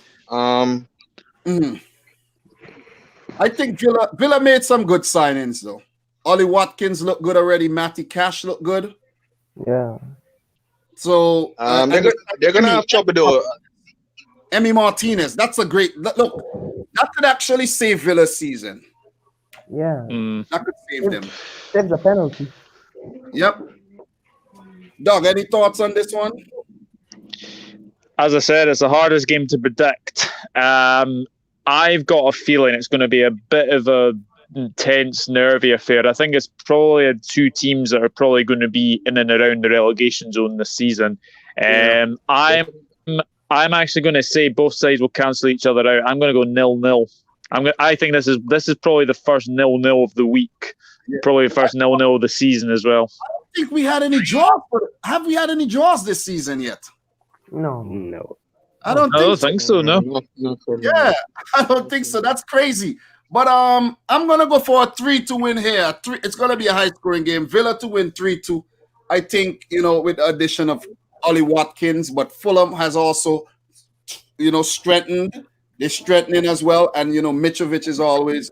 Mitrovic is always a threat for Fulham. Yeah, man, he'll score goals. They can't defend to save them life though. Because maybe the Jamaican not there, right? Is it because the Jamaican in the defense? Oh boy, Hector. No, it's way before Hector. It's probably one of the better signings. The problem too as well, the struggle for goals. Mitrovic will score, but I don't think he has enough goals in him for a Premier League team to keep them up. Definitely. Yeah, I agree. So we're gonna move on to the next one. We have 2 more to go before we end the stream. Spurs, Newcastle. Do you guys think that Newcastle could pose a threat here against Tottenham Hotspur at their new stadium? This could go anyway, but they did last season. Yeah, they picked up a 1-0 win, and they won in 2016 and 2015. I think Yeah, I think with the new signings, Tottenham has a little bounce, especially with the win last game day. Yeah, I think they have a little bounce, but Newcastle is just a team that I hate to bet against, man. They're not special, but they have a way to just turn around these games, and Tottenham hasn't been very convincing. Yeah. Well, to be honest, with this one though, I'm gonna go for Tottenham here because with the addition, I'm leaning towards it. Yeah, Bale, Reguilon. I don't know if they're gonna feature in this game, but Tottenham seems like I think Bale's out for a month. Oh, he's still out. I think Tottenham are showing a lot of intention right now. They're looking to bring in a centre back. They brought in a right back. They brought in Heiberg. You know, there's Bergvin there, Bergvine, whatever you want to call it. You know, Son, top form right now. Harry Kane. We're not going to talk about Dele Alli too much. We're not going to talk about Endo Bailey too much. These guys could be, these guys are iffy right about now. Not straight too much, Dom. But what do you think? They're always looking for a backup striker, and I mean, Cavani is on the market. I'm not seeing any links. I'm not seeing them trying to get anybody to back up Harry Kane. Yeah, they are. They're actually looking at Napoli striker Arkadiusz Milik as an option. Oh, Milik. Yeah. Wasn't Milik to Roma? Wasn't Milik going to Roma? That one is losing a bit of steam, but it could happen. It could happen. But they're looking at Milik. They were looking at Alexander Sørloth, but he went to Leipzig. Yeah, he's gone to They are looking at Weghorst, Wout Weghorst from Wolfsburg. Tall striker. What? Oh, yeah. Is it spelling? Yeah, you threw me off there. I know who you're talking now. Yeah, I think Weghorst is a Liverpool fan too. I think so too. If I'm not, it's pretty decent. Yeah. It may be. I've seen him a few times. I'm not overly familiar with him. Yeah, he's decent for a backup though. You know what I mean? So they are in the market for a striker, backup striker. But I think Tottenham are going to be a bit too much for Steve Bruce's Newcastle here, even though Newcastle has bolstered their team with the likes of Callum Wilson and Ryan Fraser. I still think if you're going to persist with what's his name there? What's his name, man? The big striker, man. Jolinton. The other one. The Liverpool man. Liverpool man. Carroll. Andy Carroll. You can't. Andy Carroll. You cannot play Carroll in this game. No. Listen, you're gonna lose. So the problem with Andy Carroll is that he has the tendency to jump so much with his elbows and arms, and he can catch players in the face or around the sort of the side of the face. So he is a red card waiting to happen. Definitely, man. I don't think Carroll is of the same quality he was like 10 years ago. He's 10 years. Injuries. 10 years. You know what I mean? He should be playing in the Carroll, you know what these guys should actually do to help their own careers? Go somewhere else. Yeah. Sure. Play in the championship. You know what I mean? Go to Germany or somewhere. You know what I mean? Play somewhere else. The Premier League is just too much for these guys not scoring nothing.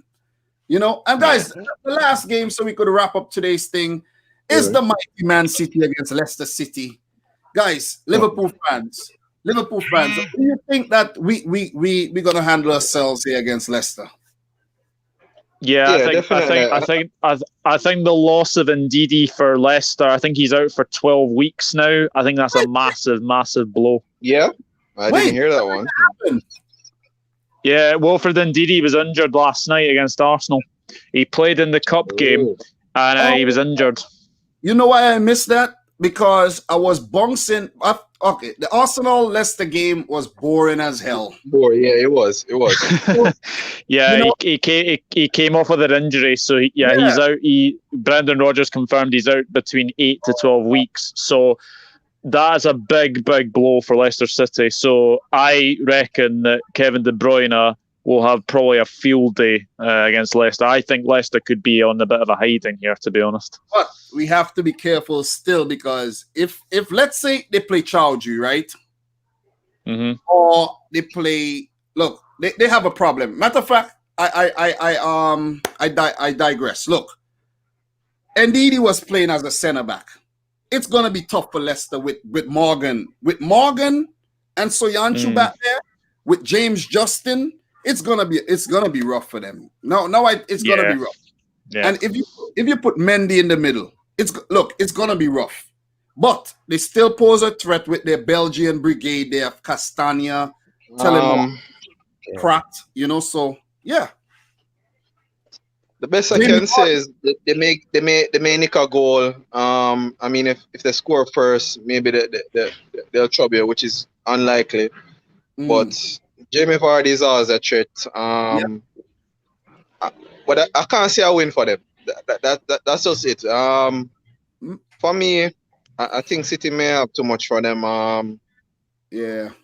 Madison is in great form either. So I think, look, without being totally but they're gonna stretch them. They're gonna stretch them though.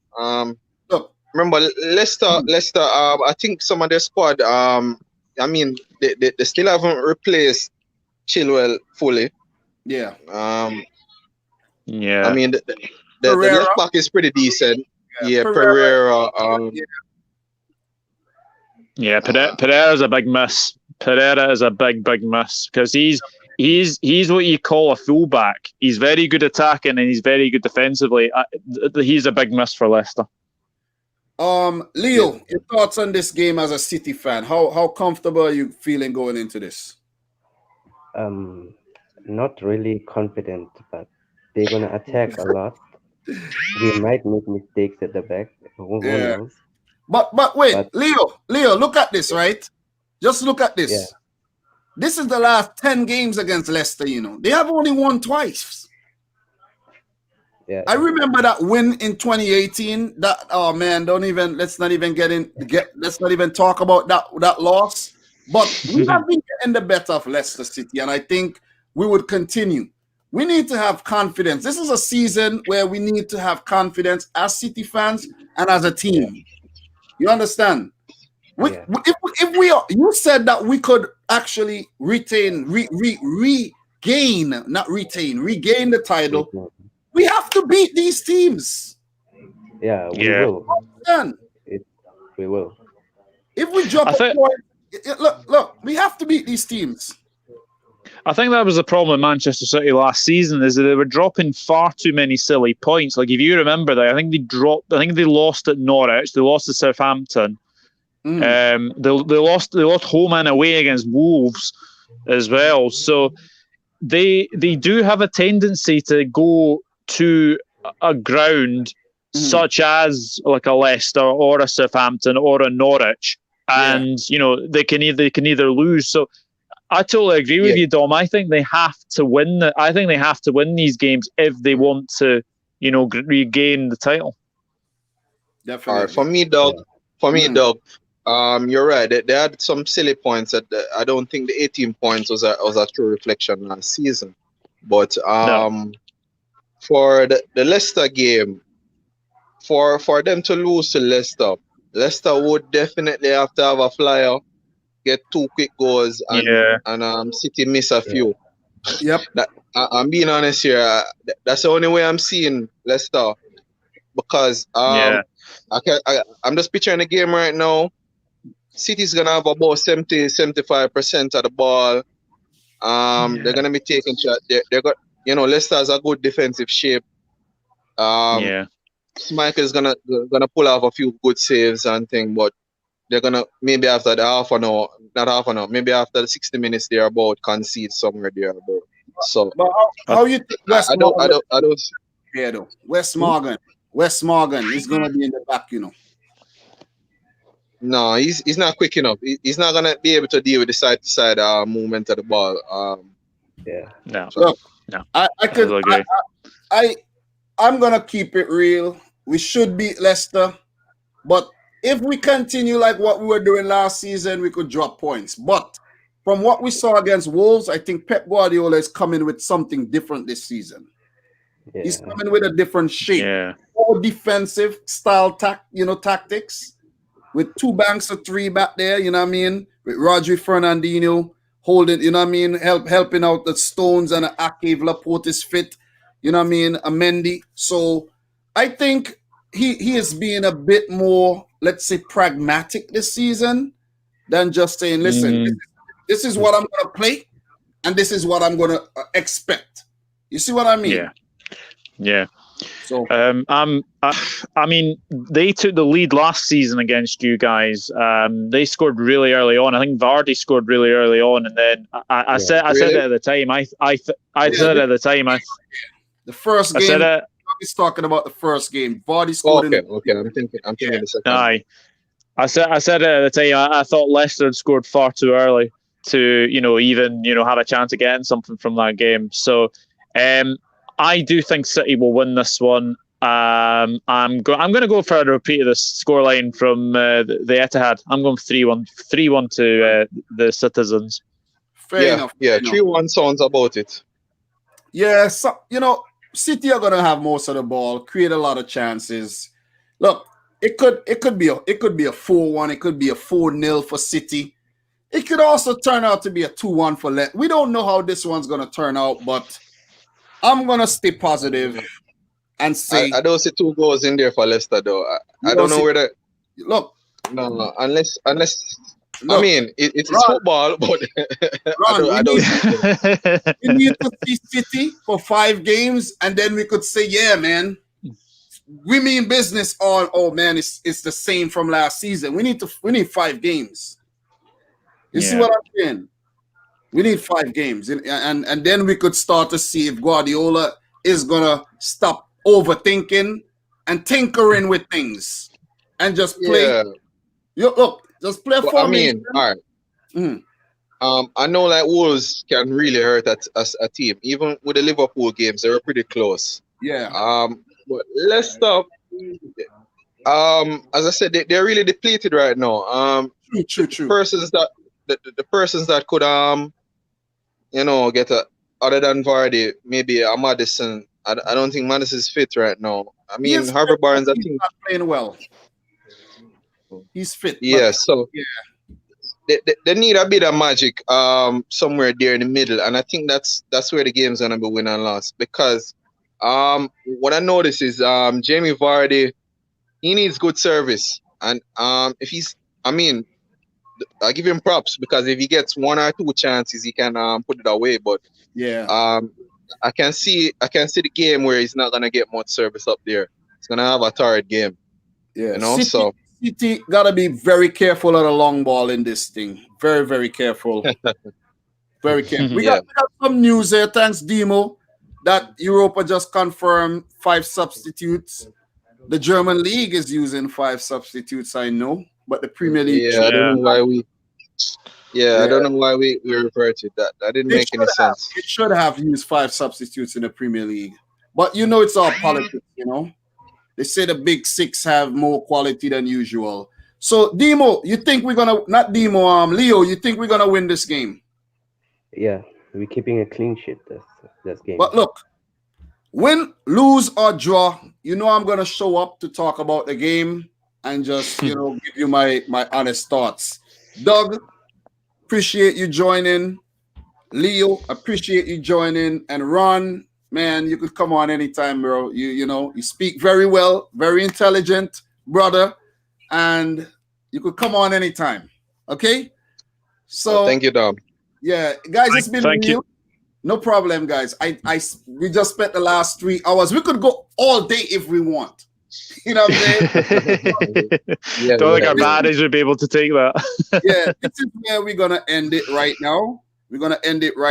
It's been real. It's been the longest one. These are gonna get better as the season progresses. As you guys should know, things are gonna get really tense when there's big games. The City Liverpool game, when there's a Liverpool United, when there's a City United, a Chelsea. You guys get you get the point. So I really appreciate the support in the comments. Guys, don't think I'm not watching your comments. Don't think I'm not seeing you, but I have to stay focused on making sure this thing flows very smoothly across a 3-hour span. I'm a marathon type guy. You know what I mean?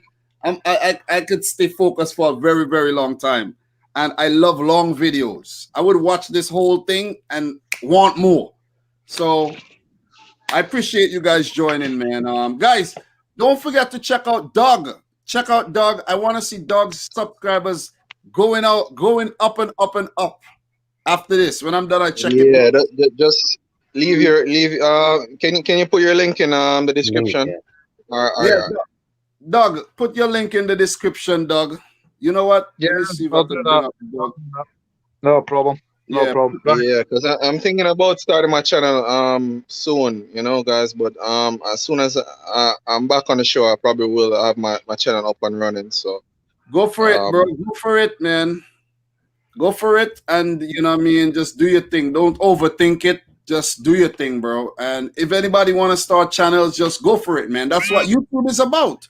You guys making these big channels, these high productivity channels, you know, with all the expensive stuff, scare you into making your own channels. Don't. Go for it. But guys, make sure you like the video. Doug, you get a chance to put your thing yet. I'm actually on Doug's channel right now. I'm going to just put the link there for you guys. I'm going to put the link. That's the link, guys. Go check out Doug's channel. Make sure you subscribe to that and show Doug some love. Doug, very intelligent young man. I'm probably older than all of you guys. I don't even know. How old are you? How old are you, Ron? Yeah, I'm just 31, man. Yeah, I am. How old are you, Doug? Doug, what's your age? 28. 28. What about you, Leo? 49. Come on. What, 29? 49. I'm joking. I'm only 18. I'm 18 only. See that? Look, Ryan is about 25 years old. I'm 33. I'm 33. So you guys know, you listen, respect your elders, okay? That's all I'm gonna say. But guys, it's been real, man. We're gonna do this again next week. You know, you guys could come on and help us. And I'm glad you guys were actually here to help me finish off the stream. Ryan had to go because maybe the thing is a little too long because he probably had something big came up. And you guys were here to help me. I could have done it by myself, but it's much better when you have friends. It's much more fun as well. So, guys, it's been real, man. So you guys could stay until the end. You know, I'm not going to kick you out the studio or anything. So thanks, everybody, for actually watching. And from your boy, Dominic Rich, Doug, Ron, Leo, Ryan, peace out. Rich? Yeah.